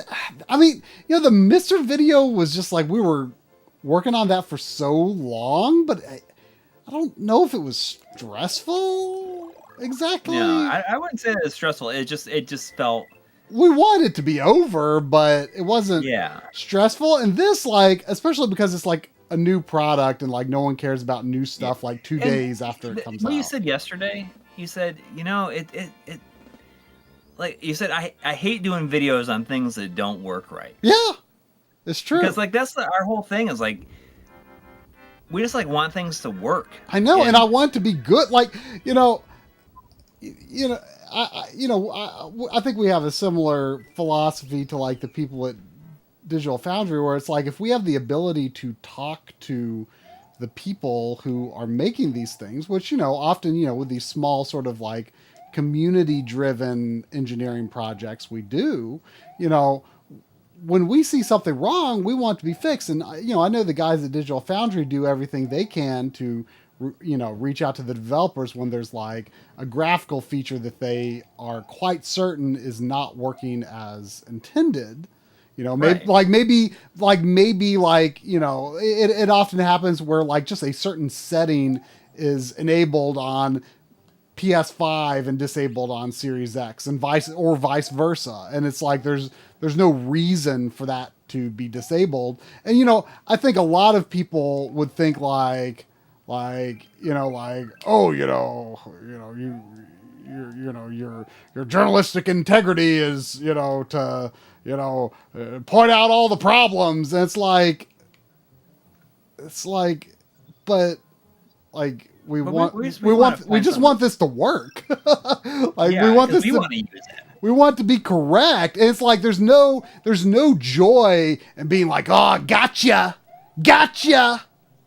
Yeah. Like there's no satisfaction in that. Like it would be better to, see if you can help someone figure out the problem, and then you can say, hey, it's working now. Yeah. I don't It's working now. I don't want to say gotcha to LG. I just want it to work. But ultimately, I guess I ended up. There's nothing more annoying than like returning something as huge as that. Well, I mean, I almost you bought it from them. But like, what if you bought it like somewhere like from Amazon? Well, I bought my C7 on Amazon. Yeah, I mean, I think that you were thinking about it at first. You were thinking like, oh, maybe I'll get it from Amazon. I was looking at it because, you could actually order it there.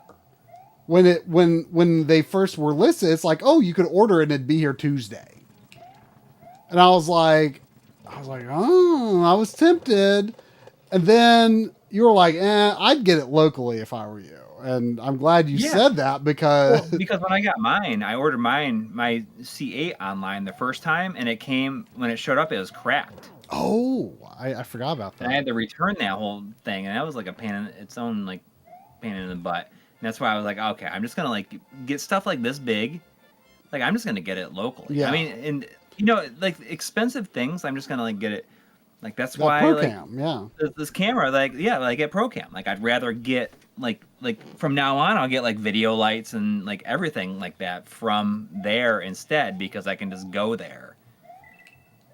Yeah, well, plop that thing right down on the counter. Yeah, well, like this thing does not let me shoot Super Mario World off of a CRT.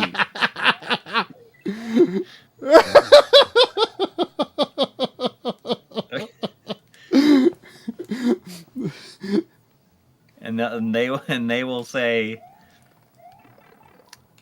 okay. Well, you know what? Before I could get all of the answers that I wanted through, trying to get information from people on Twitter about, the C1's input lag. Like people were I was able to get convincing enough information that like, okay, like 4.3 doesn't add more lag, but I specifically want confirmation on, to make sure that like 1440p wasn't junk, right? Mm-hmm. And I went to I put my RetroTink, Time Sleuth, and the component transcoder, because I've heard like people have said, oh, you should, people have said in the past, like, oh, you should bring the stuff that you want to make sure works on a TV. You should bring it to the store and get it tested. I'm thinking like, do they really let you do that? I can't imagine that they actually let you hook up your own stuff. But I've heard people say they do that. I've heard people say they've taken Time Sleuths to, Best Buys or other electronic stores, and they've let them do it. And I was like, I don't think they're actually going to let me do this, but I'm going to try. So I put that all in. I went to Best Buy. The guy that actually helped me order it, because like I was saying before, you could order it on Amazon. Best Buy listed it, and it was $200 off. I still don't know if that was a listing error or not, but it was $200 off. You couldn't actually order it online, though, but I was like, you know what? I'm going to go into the store and see if I can order it. And I could. And they actually were able to get the order in for me so I was probably able to get it long before most people. And you brought all that stuff in. He's like, oh. He's like, You brought your time sleuth. Yeah, right. So he just like knows.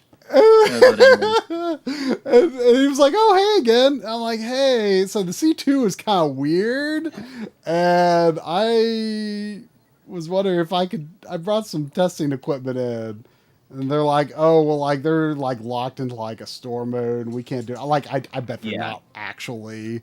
Like, I bet they could.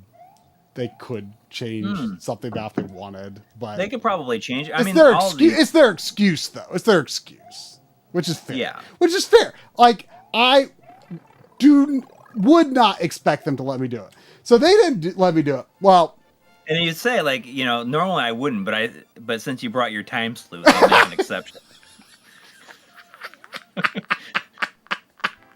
I think it'd be amazing if like the Best Buy Geek Squad guy like knows like knew the time sleuth. He's like, oh, I see you're a fan of the time sleuth as well. So I went to this local electronics store.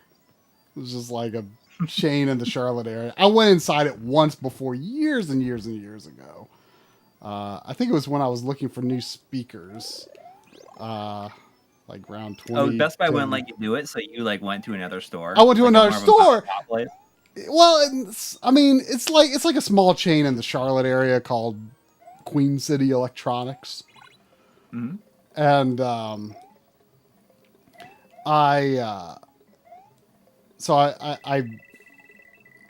which door is it? It's not the last door, I don't think, or is it?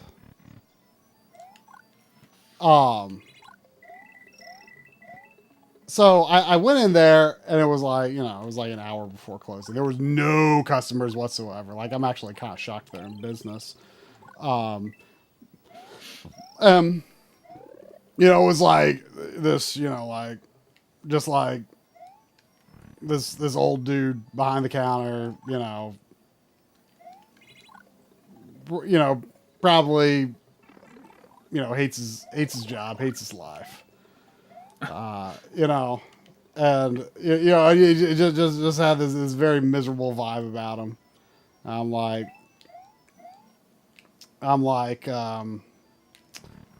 like, hey, so do you have any LG C1s on the floor that I could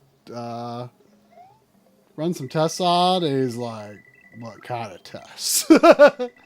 I'm like, explain. Well, you see, I got this time sleuth. He's like, oh, these kids with our time sleuths. And I was saying, well, I got a C2, and it does some things that aren't working right, and I need to figure out if C1 is is going to work. And I was like, well, I brought some equipment to test. I'm like, well, I've got a lag tester. These just like immediately, like almost before the words are even out of my mouth, just like no, just no, just like hard no. He's like, nope, not plugging anything. He's like, if you plug anything into that and something goes wrong, you just bought yourself an OLED. I'm just like, hey, listen, I understand. I said, like, I would not unless it's a time. I'm like, listen, like, I didn't think you would let me do it. I said, but I've just heard of people, walking into their electronic stores and doing it. So I said, I thought I'd just try, but I completely understand your position. It's like, oh, hey, hang on, let me see that. Oh, a time sleuth. No, it wasn't. Then like that, I walked out, and I'll never walk in there ever again in my life. He like looks at it, he's like, oh, he's like, I heard this was made by Dan Coons. He screws it apart, and he's like, oh yeah, that's Dan's work, all right.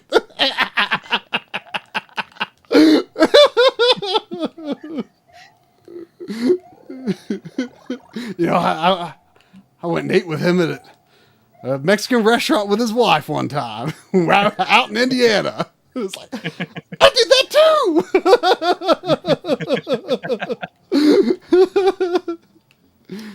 He's just like, nope.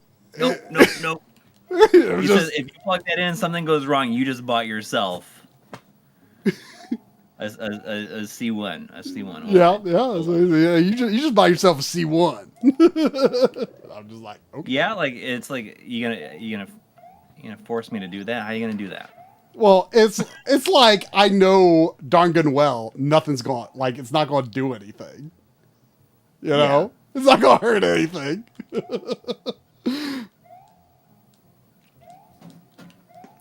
But I think that was Saturday. I think that was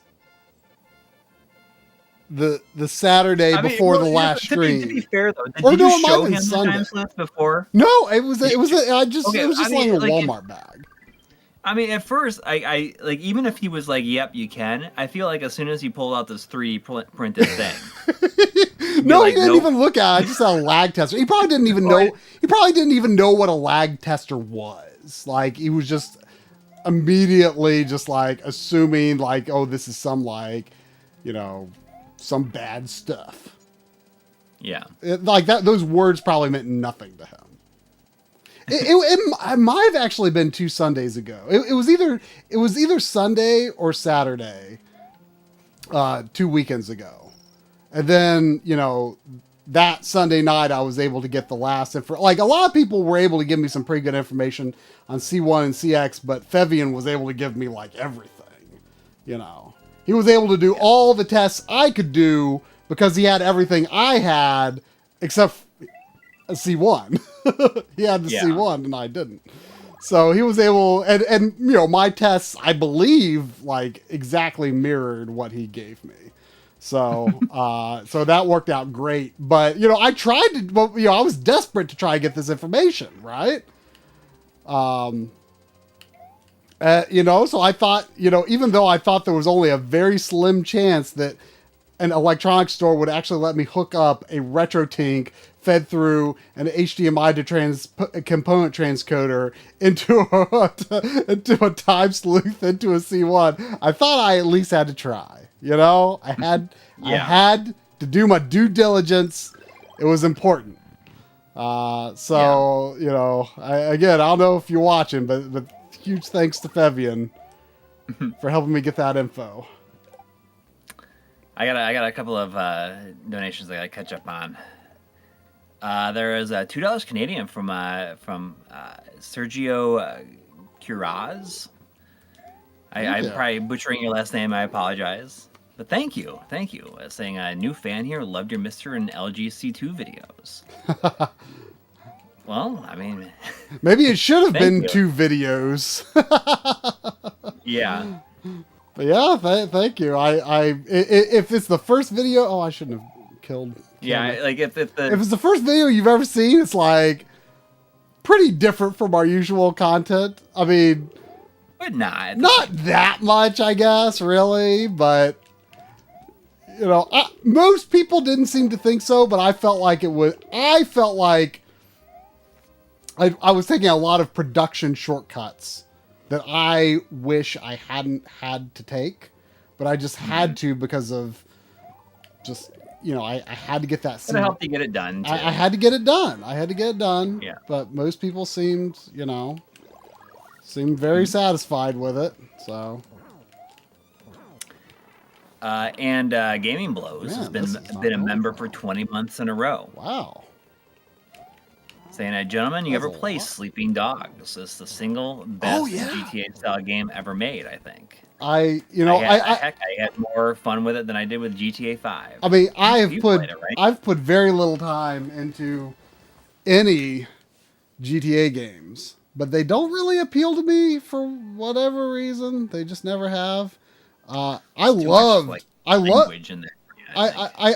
Sleeping Dogs.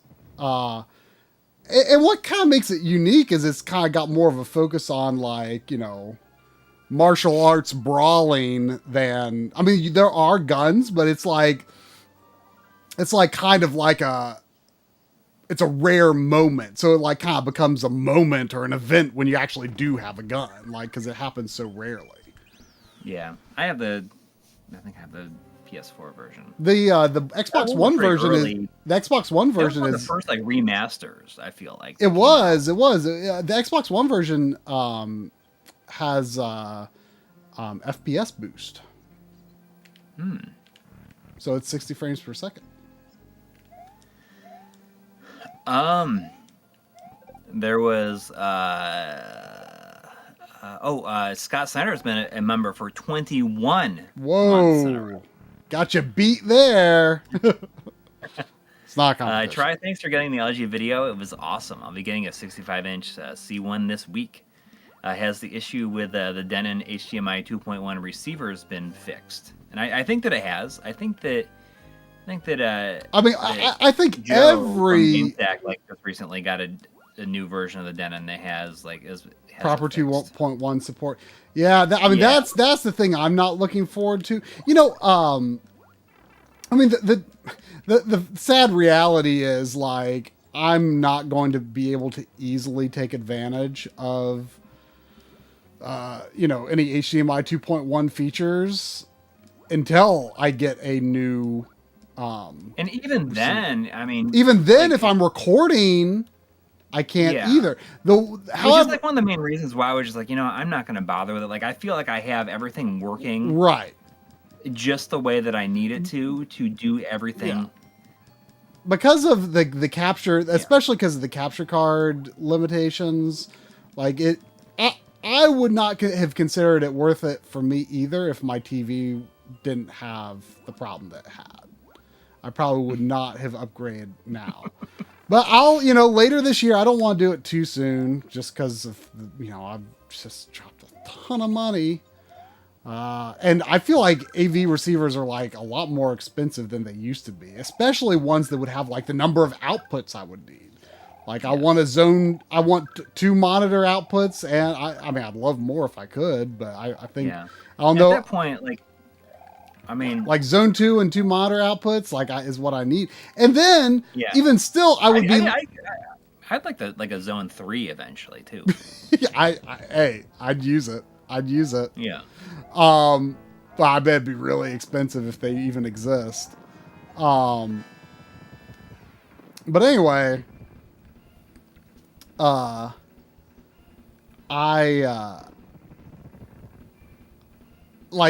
even when I upgrade the receiver, which will make it easy to use 120 hertz and VRR, like I won't be able to use it while recording unless I can do better than that. That's not bad though. You gotta freeze frame. See how big you can make the pixels. That's what you gotta do. That was pretty decent, but it could be better.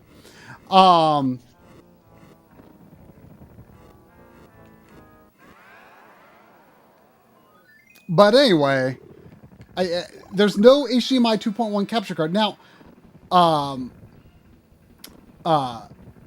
Elgato recently announced a card that will record, I think, 1080p 60, but you can use HDMI 2.1 pass-through with it.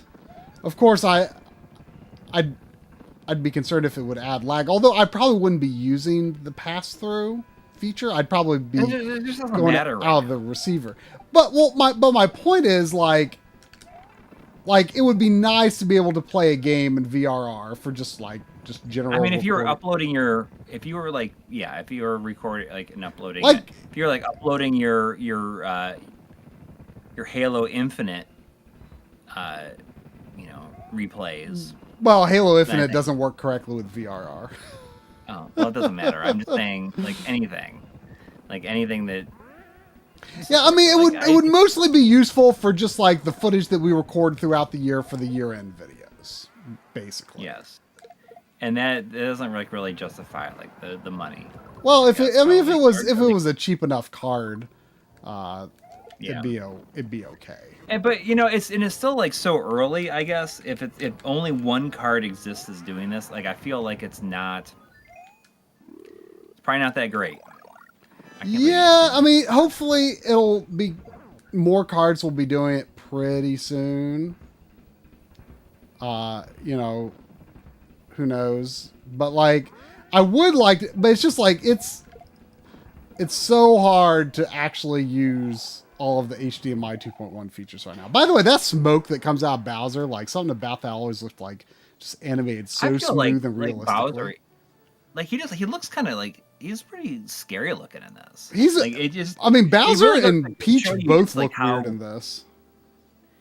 But I mean, just like how Bowser looks like when he's like riding in that thing, it just really goes to show you just how much they've like really like cartooned him up over the years. I mean, he looked much more cartoonish in the artwork, but yeah, he like kind of almost looks like a scary painting from like a mythological like a Japanese mythological like print or something like that, like yeah.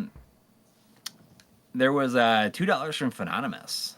Thank you. Saying, "Get that slime tooth away from my OLED." The slime tooth instead of the time sleuth. Oh, the slime tooth. The slime tooth. There was $5 from Ash. Ashura, saying, "Willem Dafoe, I'm something of a time sleuth myself." I'm something of a time sleuth myself. I've never tried doing his voice before. I don't know if that hit it at all.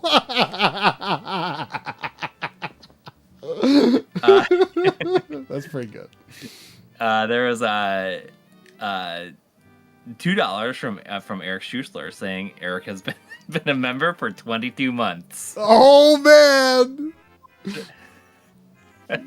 Not really. That was like he just made that up. He was faking it. He was just faking it. And there's $1.99 from Bitspasm. Thank you. Saying, is this on Try's modded one chip or the Super NT? This is the modded junior console. Yeah, I'm playing on PVM tonight. I was thinking about playing something on the C2, downstairs, but I was like, I just want to play Super Mario World. And I thought about playing it on the Mister, but I was like, I want to use that All-Stars Plus World cart that I have. I want to use it. So I'm up here playing it on the Super Nintendo, and that's how it is. I like the fact that like they're going back, just Luigi the Princess and Yoshi and all the eggs, and Mario is dead. he's like dead. Like died in the first world. He's a few yards to the left over there of Yoshi's house. Yeah, and they're just like so happy, we made it. But it's like Mario's like just dead. He died. He died to a Koopa Troopa in boxer shorts. Yes, exactly. On the first level. With one life, and Luigi has 70 lives or whatever you finish with. Whew, I don't know how much it was, but it was 10,000 CLP. Chilean pesos, I believe that is. Yeah, thank you. Greetings from Chile. Thank you, Christopher Contreras. Thank you. Greetings from Northern Kentucky. Mario doesn't wear ties.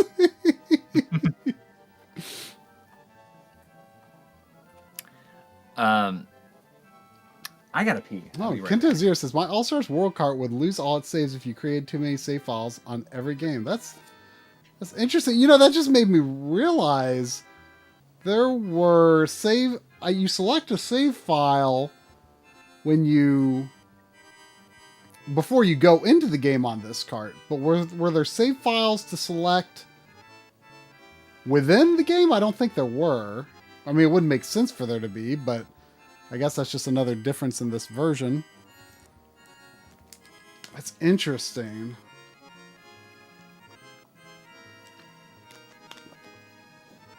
No, there's a lot of saves on the. My original regular All Stars cart. It does not hold saves very well. But this cart has a lot of saves on it, so that's actually been kind of useful. Part of the reason this game was on my mind is I was using it for a lot of my early C2 testing. I used it a little for C1 testing as well. I was just using this cart because it's got a good attract mode, on the front title screen, and then it goes to the different games. So, it was just something easy to do.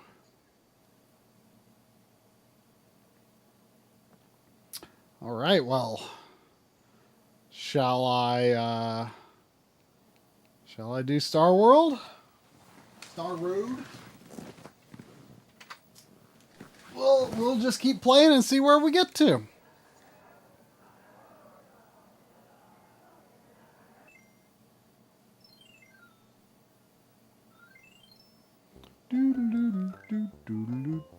I assume this is the file I just did, 48. It's gotta be.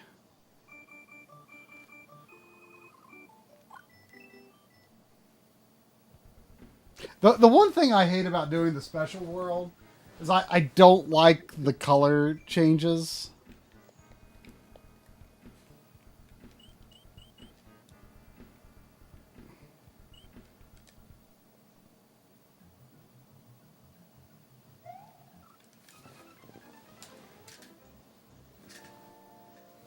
And like the weird heads on the Koopa Troopas, like the changes. The changes just rub me the wrong way a little bit, I guess.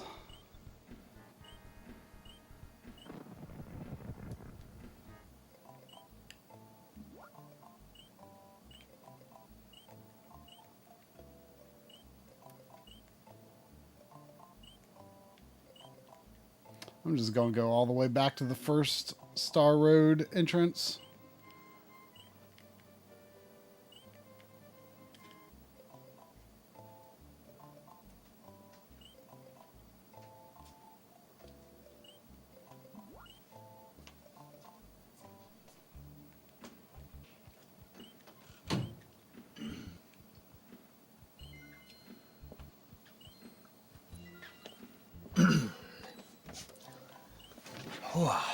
I'm gonna be sore tomorrow, man. I did a lot of manual labor this weekend. Oh yeah. Did my first lawn mow of the year, and I let it go for way too long, and it took me forever. Are you playing it again? Well, I'm going to do Star Road. Oh.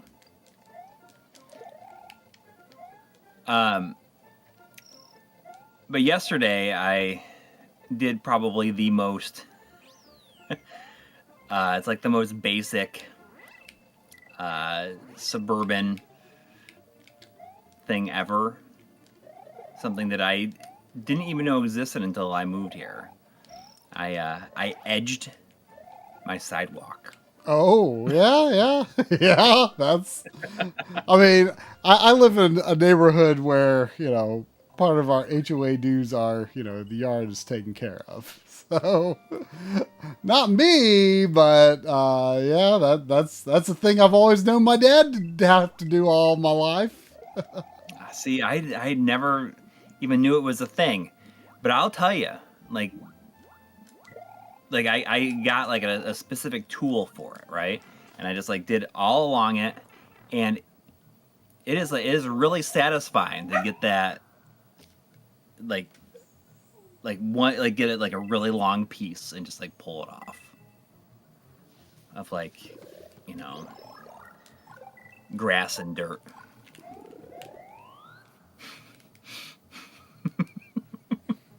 I actually don't remember this at all. I have no idea if I'm doing the right thing.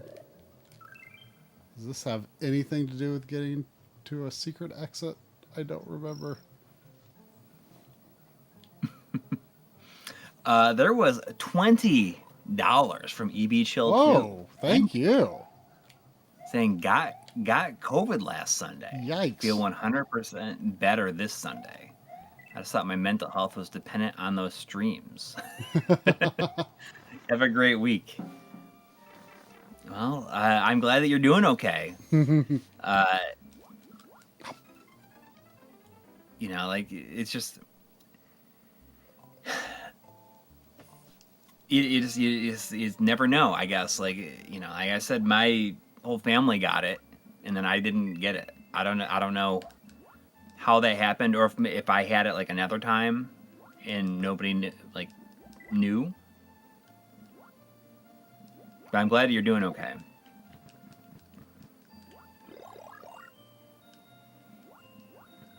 Was it your first time having it? I don't remember if there's like if you have to do something special to get to the ghost house. Sandy, why are you being fussy?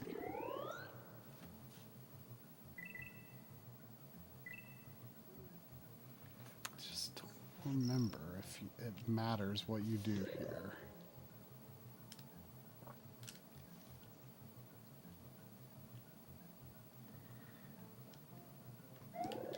You know, I always think about it like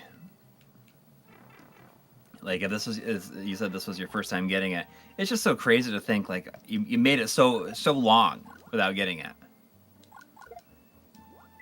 Yeah, I mean, it's, you know, it's relatively easy for me to avoid, but, you know,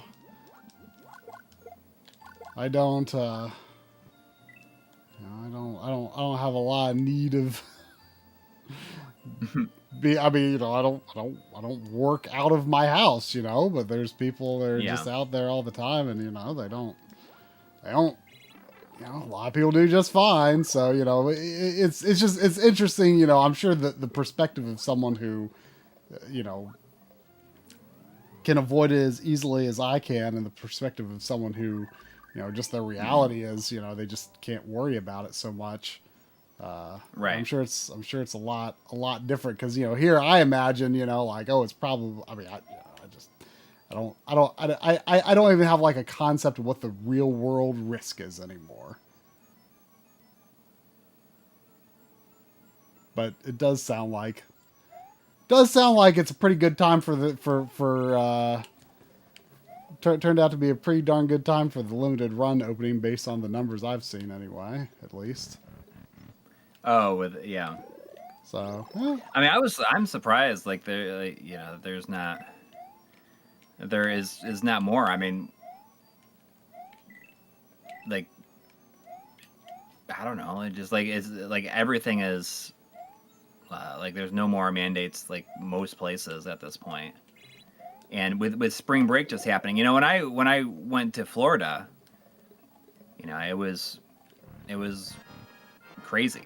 Like there's it's just like, I mean, the amount of people in the airport and stuff. I'm surprised that there has not been like higher numbers because of that alone, just from traveling.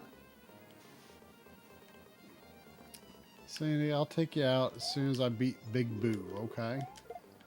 Big Boo? Big Boo. Do you need to pee? I don't know what your problem is. You pee just before the stream. Come on.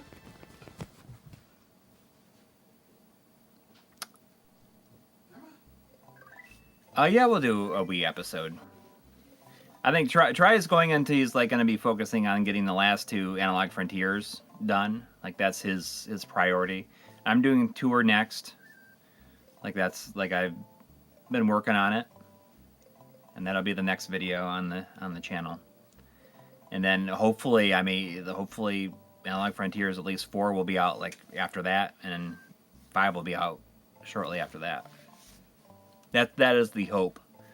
If I finish the like when I finish my tour episode, like I don't even know what I'm going to do after that.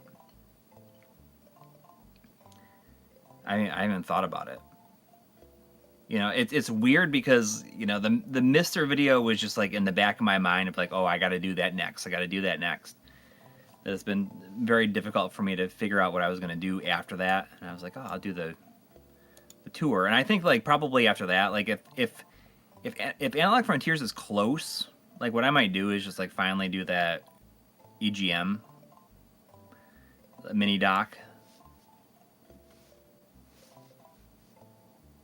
Like I'm really need to do that. Yeah, I finish EGM is like probably the thing I'm gonna do after the tour.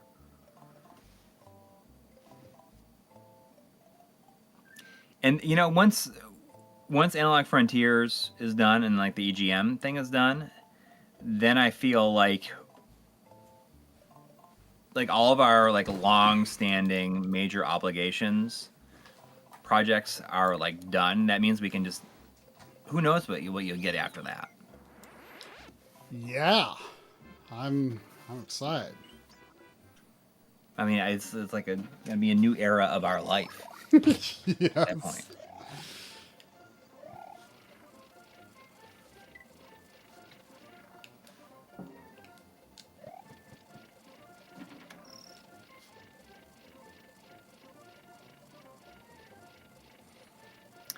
Gosh, I wish I had a memory of where the secret exit was here. Probably would be advised to have a cape. I would think. What Demon Koo is asking what my desk is. Like it's like an IKEA table, essentially. I mean, I've had this one since the very first tour video. What I'm going to be doing also, like if you want to see some like additional material from like after I do my tour, like I'm sending like all of my raw footage and stuff to Disc Cart, who does like, it has a whole channel like dedicated to like setups and everything like that, like game room setups and everything. And it's funny because I sent him a whole bunch of material from like the old house and everything. Oh. And just like videos and stuff of me like tearing it down before moving. And he's like, already just like looking at this is like more material than I usually have to work with. And it's like not even like the focus. Yeah, well, I mean, you've done MLiG from like four houses. Kind of. I mean, you've. No, I have like from like my. Well, I mean, it was an apartment and then a rented house and then 2 of your own houses. Yeah. But I think that's. I mean, like I didn't even think about that really, but I should reflect on that in the video a little bit. There was $5 from Wave of Z. Thank you. Saying, I love your content. The GameCube series led me to the Marc MK2 HDMI adapter. By the way, are you guys interested in reviewing the M Classic plug and play? Funny thing about that. So... No, we're not. No, we are not. But... So I do not personally have interest in the M Classic, but there was talk where people were like, "Oh, I wonder, like there's like a retro mode that like people were speculating that it may be possible that a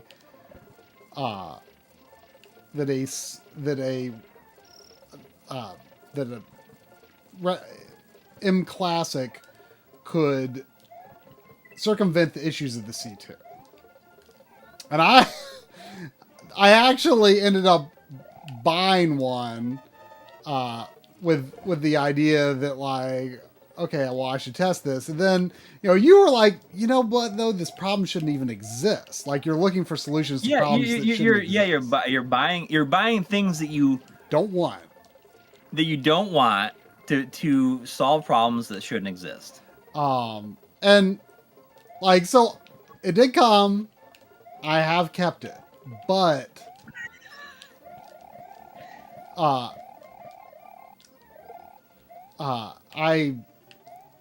going to keep it because people ask about it so much. And the thing is, like, I mean, I don't care for the effect it creates. And by the way, I don't remember if I said, but I just ended up not even getting around to testing it. I didn't even get around to testing it. Because you were right, it didn't matter, but I decided to keep it anyway because, it is something that people ask about a lot. I mean, and no offense certainly to anyone who does like what it does, but I don't, and I think there's often a lot of misunderstanding about what it even does and what would be the context of when you would choose to use it. Because, oftentimes, I mean, there will be, a question about, any given device. It'll be like, oh, well, how would the M Classic work with this? And, I'm often thinking, well, that's not going, the M Classic isn't going to be doing what it's designed to do with this device because, the game resolution and the output resolution of the device aren't going to match up. So it's not going to give you... you don't care. Also, I don't care. Yeah, it's not, like, so, I mean, I don't know. Like, I could see myself doing, I would pray a quick video on it. But I just to kind of dispel some of the myths. But I don't know. If I do not personally have interest in the device, but I have one that I could use for future testing as the situation might warrant. Man, does anyone remember where the secret exit is in this level? I'm sure someone in the chat can tell me. It's been so long.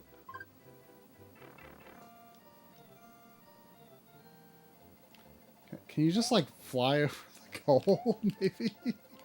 I doubt it. So I want to talk for a second about... right side? Like my, Spin like on my the new, far right. Okay. My new, like, favorite YouTube channel is, like, not a game channel. This is, like, thanks to Chris from Classic Gaming Quarterly recommended this guy Pat Finnerty, and it's just, like, such a good channel. He does this series called This Song Stinks, and essentially he breaks down a song and it's like different influences and stuff. This explains why I've been seeing this in my sidebars when I've been looking on YouTube. Yeah. He's amazing and very funny. And this is something that, like, never happens. Is that, if I'm, like, shown a channel, I will, like, I'll watch a few videos and I'll watch them over time. But, like, I watched, like, every single video on this guy's channel, like, in, like, 4 days. But yes, I mean, it's great. He's great. So it's a music channel. That's I don't know how music channels get around, copyright strikes. That seems like a real risky business. Yeah, I don't know. I mean, the music he does play is just, like, parts of the song broken out, too. Even if it's just, like, just, like, the voice, like, the singing. or just the guitar and stuff like that. But what's good, like what's crazy is like he'll like hear these songs and he hears it one time and he immediately can just like start playing it on his guitar. Will Act 2 come back or not? I don't remember.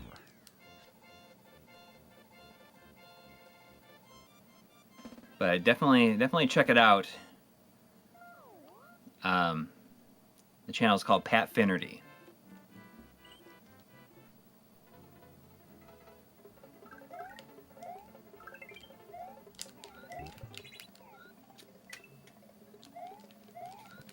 And he does, I mean, he's done like 6 episodes of like this song stinks. Does he actually think the song stinks? Oh, 100%. Like, I mean, it's just are they bad? Yeah. Are they bad song? Are they widely considered to be bad songs, or is he being contrarian? No, I mean, I think that they are like they're like a lot of them are like popular songs, but also it's just like just happen to be like become like it's just like popular from like radio play. Like people who know anything about music like don't like these songs. I guess is a good way to put it.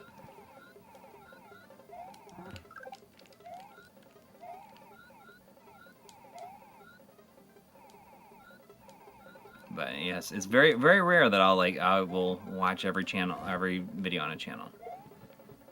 Oh, I'm going to have to. This Yoshi. Well, yeah, this Yoshi can do it with a green shell.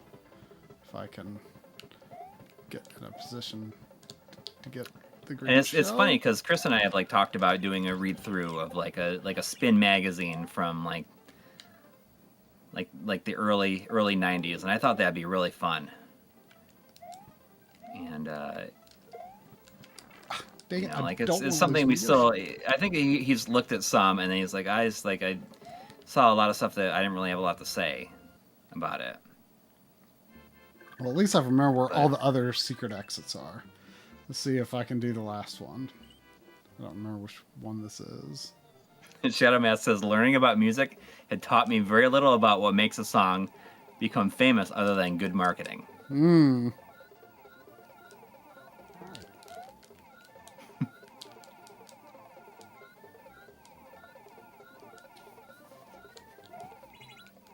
We should start a series called "This Game Stinks."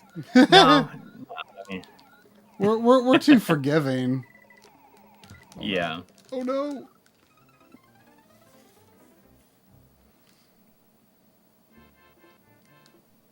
Oh, are you gonna do the whole Star Road? Of course, it's only 5 levels. I mean, I might be able to do. We'll see if I have time to do special. We'll see. Fanato says your magazine read-throughs are classics, but Chris busting Coury's chops never gets old. I think that's like the real reason people watch those, is because it's just seeing like is just to hear Chris like breaking my balls all the time, which is deserved. I know I know that Joe like thinks it's really funny because he said like one time he's like, oh yeah, I'd like to do one with you guys, and I think that it's really just because he wants it to be like where both of them can like bust my balls about like throughout the whole thing, which is fine. There is $10 from the gaming nostalgist. Thank you. Thank you.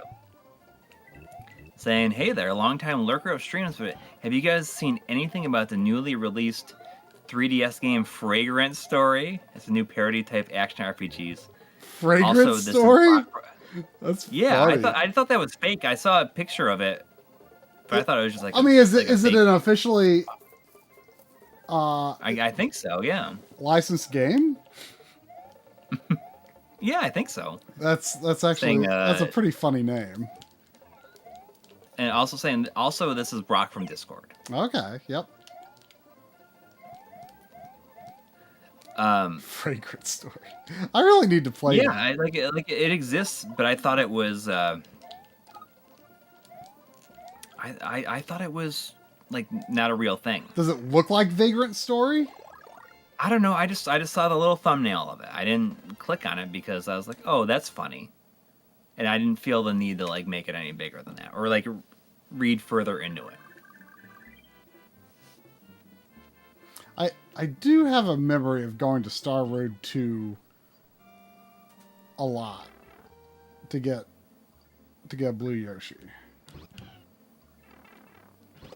So I don't know if I specifically need one to exit this level or not. It's getting a physical release. So is that and Andro Dunos 2 going to be the last two 3DS releases?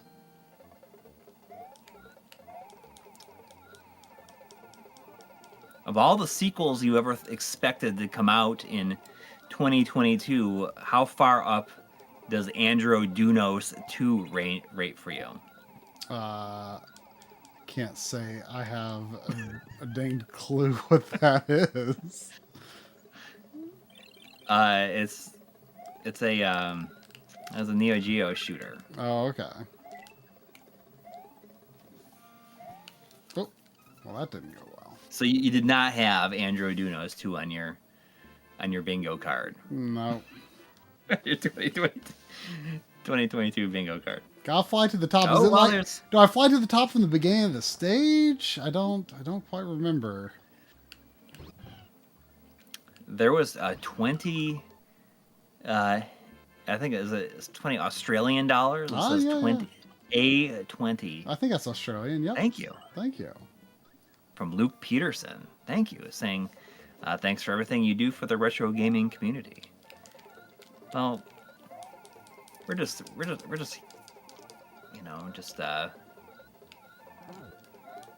doing our best, I guess. Like we're just along for the ride. And it's just fun.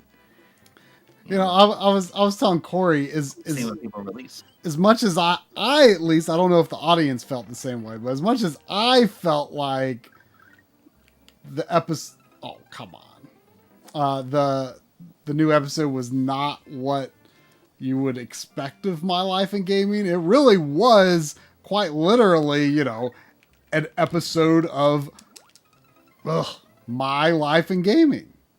Like it was okay, I have an OLED, but it's going bad. I want a TV that doesn't have this problem. Oh my gosh. That's it. I'm going to the super secret area and actually getting stuff. And here's my C7. I need a replacement. I'm going to get the C2. Oops, this is bad. I'm going to get the C1. Here's why. So I mean, it was my life in gaming. It was real. It was a real episode. Yep. And that parrot teleprompter was real handy for, Yeah. It gave me the flexibility to shoot myself on camera from, much more flexible angles. Yeah, especially from the point of view of the C2. that's gonna be the power of the parrot. The C2's eyes. That's like, imagine, like that's what the C2 sees. That's what the C2 sees.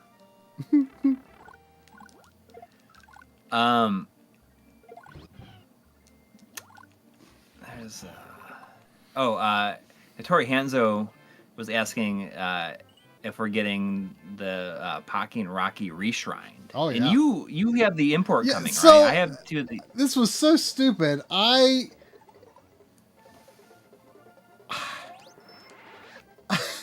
think I had it pre-ordered.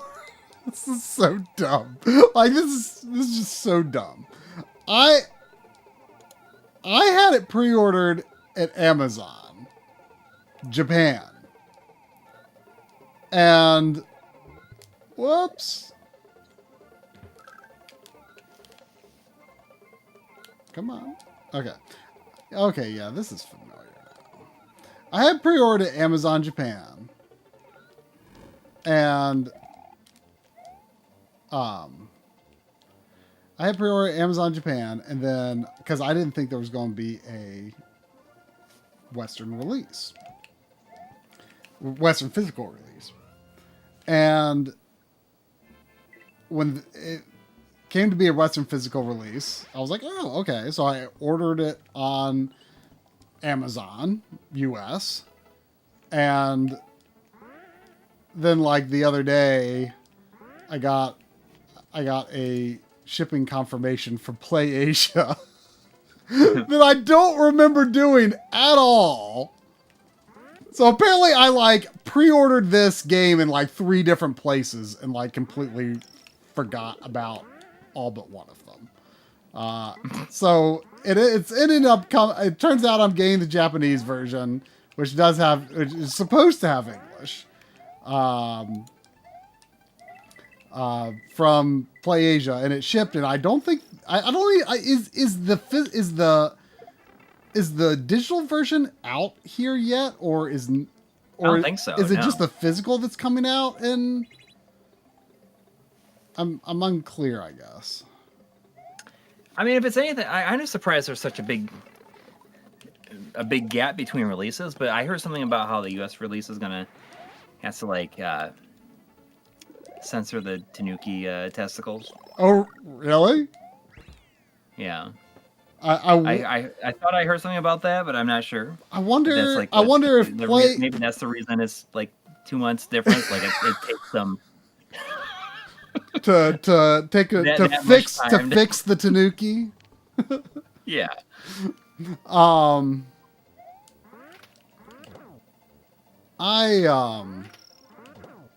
wonder if playing the Japanese version on, because usually it just like completely switches over to the other version,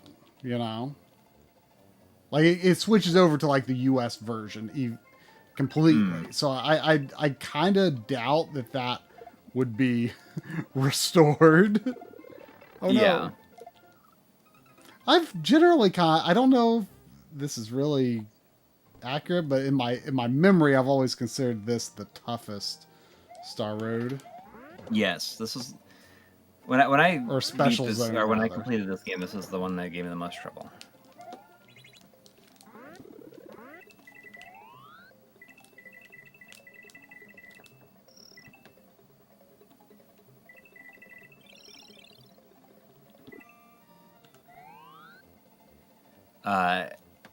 But I'm excited to play it. I'm excited to see when you play through it. Yeah, I mean, PlayAsia usually takes a pretty long time, so we'll. Yeah, I mean we'll see. It's usually like a, I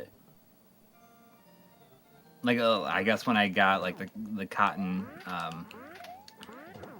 rock and roll, it took like a month. Yeah, but there's a good chance it'll still be at least a little earlier. Yeah, I can't believe I forgot that I'd pre-ordered that, but we'll see. I mean, in the end, it only ended up costing me about $5 more, so it wasn't like disastrous. You know what I did order today? I ordered this game.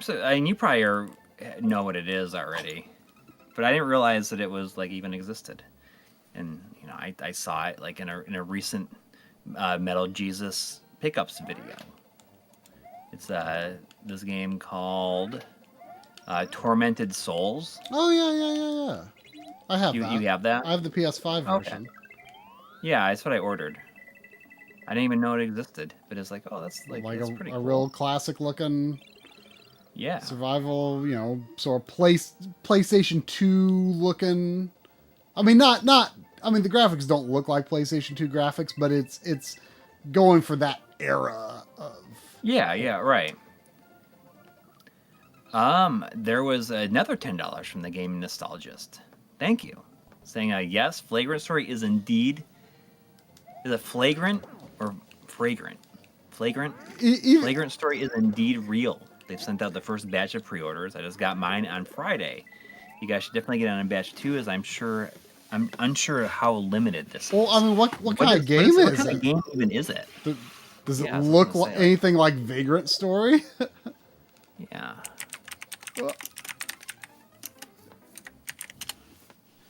I feel like once I want to say like Fragrant Story. It's the saying. It's called Fragrant Story. Well, I feel like once you get the third balloon, it's not as bad, if I remember. Oh, it's like a. Does it not look like? I can understand. It looks kind of like.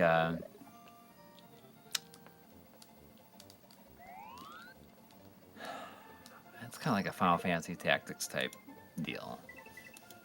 I mean, is it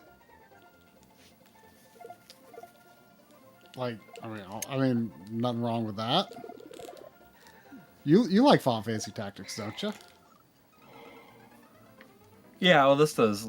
I mean, yeah, but this is like, I don't know if this is gonna do. I don't know if this does anything for me. Is the aesthetic a little off? Yeah, for me. But this is just the announcement trailer. Well, that's 3 weeks ago. So the announcement trailer was from 3 weeks ago. So how much can they have changed? But you should look it up. There's also $2.22 from Mo Zamboni. Thank you. Saying Mr. Video was over the top. Looking forward to getting one sometime soon, but not in a hurry given market conditions. I wish the best for you both. Well, thank you. Thank you. Oh, okay. You know, the third one's the like, last one. like, I thought there was more. Whew. What's that? I thought there was more. There was just 3 balloons that you had to get. You know, that Mr. Video has like gone so far beyond our expectations. Like we thought, in like the long run, it would do well, but I don't. It got like 200,000 views in 2 weeks. 3 weeks. 3 weeks, which is like, I mean, nothing's done that well before. Like it's absolutely crazy. I cannot believe it. I cannot believe it. Yeah, and it's still like. It's still going, and I wonder how many of those views are people like watching, you know, segments at a time and coming back to watching more of it. Yeah, I don't know, but which it is good, you know. Like I was talking to, I was mentioning that recently to somebody. I don't remember who, but you know, like I think that, and maybe the chat could answer this, like based on your own, you know, viewing habits, but. Do you think that if you are more likely to come back and continue watching a video that is like really long like that versus a video that you have watched, like, you know, it's 20 minutes and you've watched like 15 minutes of it? Do you foresee yourself like coming back to watch like the last 5 minutes at some point? Or do you feel like if you finish something that, or if you're watching a video that's 2 hours or is 2.5 hours and you watch 30 minutes, but are you like more likely to come back and watch like another 30 minutes?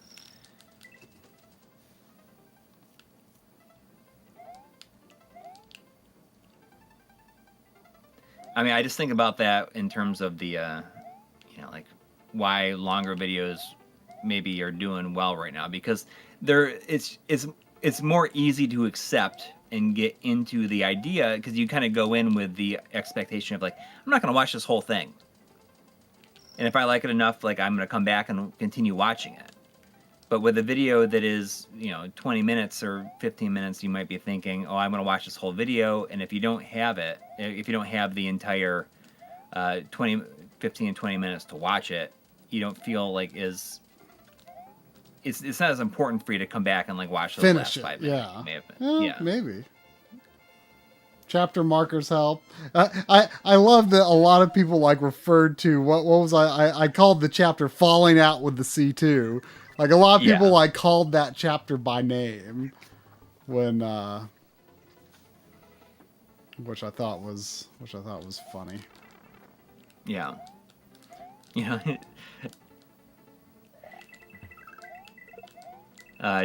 Joshua Wilkes says could be people putting it on to go to sleep too. And that's, I've had a lot of people say, "Oh, I put my and then my they videos on, and then they your immediately videos follow on." it up with, "By the way, that's not meant to be that's not meant to be Yeah. offensive." Which, No, hey, I like fine, fair is enough. like I'm somebody who falls asleep like if I'm watching, even if it's something really good, and I fall asleep. I I watched cannot this. fall asleep watching something. It's Well, impossible. you don't have enough practice doing it, or you haven't attempted to do it enough, maybe. I mean, oh, yeah, absolutely. I mean, I have no desire to do that. So Right. But no, that doesn't offend me. Like, I mean, I watched this really great Tony Hawk this is probably the documentary last second night. hardest. If this contends for the hardest of the levels. I watched this great Tony Hawk documentary last night, and like I fell asleep. Like, I started to close my eyes like multiple times throughout it. Like, it's not against like what it like it's not like a knock against it. Like, Did Tony I Hawk edit like it himself, just like he did the what? No, he like talks about just how, like he did like, the TurboGrafx commercials? yeah, he talks about how he like had to get jobs like editing video. He said I rented or I leased a video toaster to edit videos on. Oh yeah, I remember video toaster. Dang it! Oof. I might go back to. I'm nervous about run out of lives here because I think you only can continue every 4 levels. The documentary was not on the games. It was just like on Tony Hawk himself. It's on HBO Max. It's called Tony Hawk Until the Wheels Fall Off.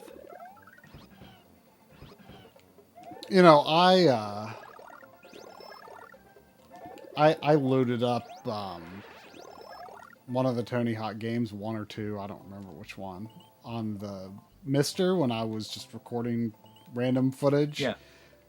I'm not sure if I may have possibly played a little bit of it at a friend's house back in the day, but I can't remember if I ever actually played it or just watched.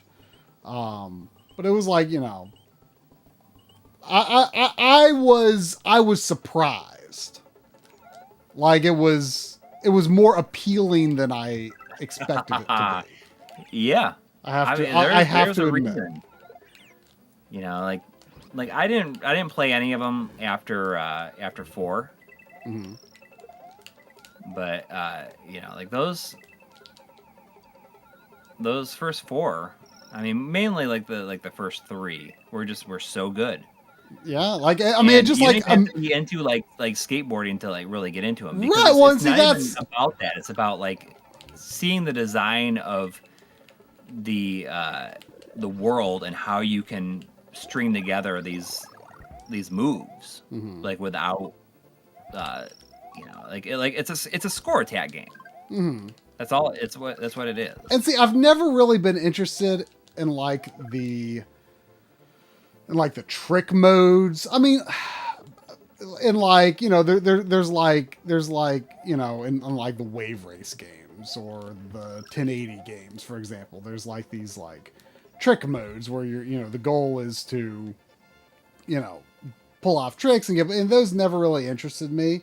But like I was like I was just so shocked. I don't remember if this was Tony Hawk 1 or 2, but I was just like so shocked that it was like it's like immediately very intuitive. Like the control and animation is like really good with like no real learning curve, Mm-hmm. I was like, I will admit I was surprised. Like skateboarding doesn't interest me, but like I was like I was immediately like I can actually see how this would be fun. Yeah. You should give it another shot sometime. Maybe get one for cheap if you see one somewhere. Yeah, or I mean the remake is like really good, right? Yes. Yeah. But in some ways, like seeing it be,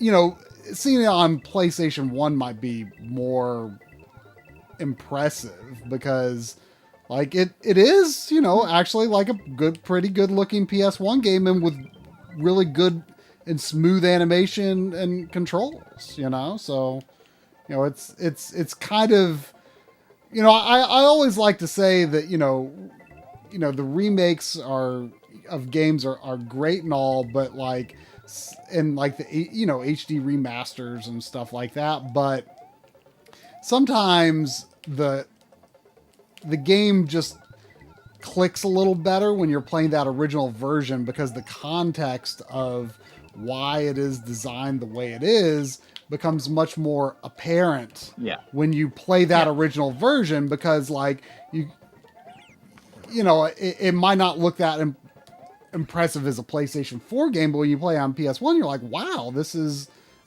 actually really well made. Yeah. Oh yeah. Yeah, I mean, it is. It deserves all the praise that is gotten over the years. There's $20. Wow. Thank you from Skelvin Knight. Thank you. Thank you. Saying, hey guys, I don't really have a question or anything to say. Just watched the Batman for the first time.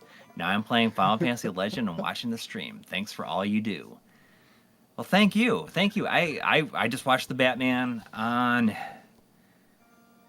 Was it like what day did it go up on HBO Max? It was like on Tuesday, I think I watched it, and it was real good. Yeah, it's real good. It's like 3 hours long. I don't think I've seen a DC movie since Dark Knight Rises. Ah. I've seen none of like the DC universe stuff. Oh yeah, I don't feel like you're missing out on it. I mean, this is not like connected. I've never heard anything good about it, particularly. So, well, this is completely standalone. This is like does not require any knowledge of that stuff. Are they still like working on DC universe like at all? Yeah, I mean they it's kind of sad. Like, are they even like building up to like any story that could like is it building up to anything of nearly of the scale that Marvel did? Well, they wanted to do that, but they said, but is it clear? Like Marvel did it in 25 movies, and DC was like, we're gonna try and do it in 4 movies. That's so they go for like Justice League, like it's like the 4th movie. Yeah. Well, I mean, I know that you've always said that it paid off for Marvel to play the long game on building the story, and I've been thinking about that a lot as I've been, I'm probably like I'm level 85 in Endwalker, so I'm probably halfway through Endwalker, I'm guessing. I'm not going to spoil anything, but like, I've thought about a lot how like, this story that like we're getting so close to concluding here, like they've been playing the long game on this story, like this story has been in progress in some form or another since 2010, and I'm sure that where the story is going now is a lot different than what, they originally planned before they like revitalized the game. But like, it's definitely been going, they started a new story, or they started taking it into a direction that, they could build off of. And they've been building up to this conclusion for 10 years. And that's so cool. Like that is the kind of stuff, if they just like decide to like be very deliberate with it, in which the speed they create this stuff, I guess. Like they tell a story. If they tell the story over like a long period of time and make sure that it's the story that they want to tell, I think that is what it's going to be remembered for. Mm-hmm. You know, if they're just going to rush through stuff, you know, that's like sometimes that stuff doesn't have the like the mind space, I guess, over time.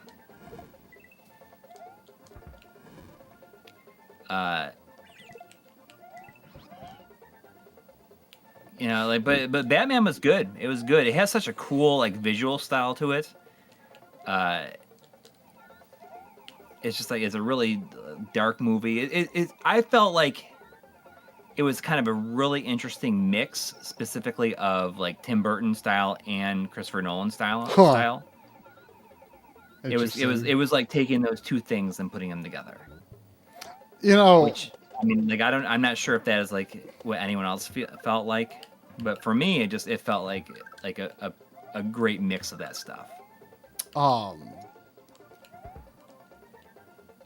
Have you, so the other night, you know, basically the first movie I ever watched on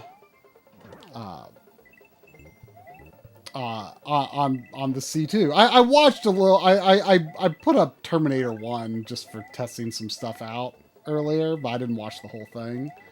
But the first, like, you know, new to me movie that I watched in full, Drum was over here for movie night on Thursday, and he suggested a movie he had just learned of. Came out in maybe 2011 or 2012. Mm-hmm. I did it. I did Special World. And now everything looks terrible.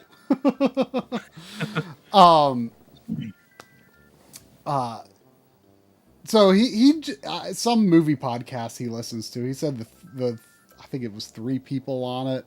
He said that they have like very different tastes and like usually like prefer like vastly different types of movies. But all of them like gave this movie 4 stars and said it was like one of the greatest action movies ever made. And I think it was Indonesian. It's an Indonesian movie called The Raid, but I guess the okay. American version is called The Raid Redemption. Have you seen it? Yeah. No, but I know of it. Okay, it's like it is so like if it's a little boring at first, but like once. But isn't it like all inside like an apartment building or something? It is, and once it gets underway, it's just like I think, but you were talking about the visual style of Batman, and it made me think of it like the look of this movie was like extremely high contrast, like and very desaturated, and I feel like that combined with like constant shaky cam and like this just like complete nonstop like super brutal action, like I like have never felt like so physically drained from just watching a movie before. And also the fact that this was on the C2 and it's just like a lot bigger than I'm used to. Yeah. And I like maybe the HDR settings might be a little too bright for me. And it's like, since it's on that TV stand right now and I don't have it on the wall yet, it's like it's a lot closer to me than it normally would be, and it's so big. It's just like watching this like very high contrast, desaturated, shaky cam, and reading subtitles, and this just like crazy action all the time. Like I just felt wiped out watching this. Oh, did I say C2? Yeah, I meant C1. You got to see the second one, right? Yeah, I guess so, but like normally Drum and I are like all about like double features and like you know, we always try to watch 2 movies. You're too worn out. And we were just like, both of us were just like, that was good, but I cannot watch the second one right now. Well, if you get a chance to watch Batman, you should. I mean, I don't especially know, since it's standalone. Where you will have. Yeah. I really like. Basically, he just like comes out of the shadows, and he like walks very, very slowly towards like the bad guys a lot of times, and they're just like. They just like drop their weapons and run away a lot of times. because he just like has this sense of, like almost, like this, like not a person, but just like a force, I guess, which is kind of cool. Does he have the Batman voice? No, he really doesn't. But he doesn't really talk to like people. Like even as Bruce Wayne. But what is cool? He's like he's like barely Bruce Wayne in the entire movie. Really? It's kind of interesting. But I assume like, there's no origin to it. No, it's like 2 years into him being Batman. Mm-hmm. So he's still pretty young, but also, he's young but inexperienced. But it assumes no continuity with any particular movie. No. But it's like really focuses in on like the detective aspects, which is cool too. Mm-hmm. I don't know. He just has a good presence about him as Batman.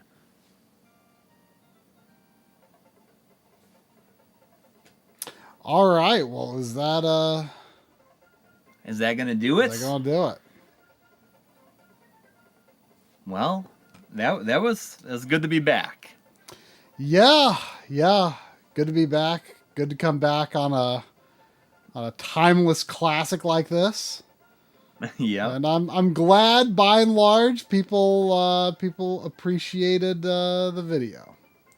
Yeah. Thanks to everybody who donated tonight. Yeah. Everyone is crazy. Oh, did you there was a Yo-Yo Yoshio. Oh, was there? Yeah, a $3. There was $3 from Yo Yoshio. How long ago? It was 8 minutes ago. I'm so sorry. Saying, crap, I forgot you were streaming. How's things going? Saw your rant about the LG TV is removing features. You might want to look into the 240 hertz PC monitors. They can do black frame insertions at high refresh rates, though not at 60 hertz. Yeah, I mean... there's always some sort of... Like, why can't a TV just have everything? Yeah, exactly. Every TV should just like it should have everything, no limitations. But in terms of how it's going, I mean that video pretty well is the sum of how it's been going for how many weeks now? Oh man, that was like I said, that was even though it was a bit of a weird episode, that was truly an episode of my life in gaming and what happened and why. All right. Well, I hope everyone has a good week. Yep. And we'll be streaming from I don't know if we'll be in Try's room there or if we'll be in the living room. Don't know. You've never seen this room in person. Nope. Yeah, it's going to be exciting. Nope. All righty. Yep. And if you're somewhere in North Carolina and you want to you should go to the limited run retail store opening. Yeah, we'll be there. I have no idea what to expect, but it should be fun. Yeah, it should be. I think it will be. All right. Take care, everybody. Later.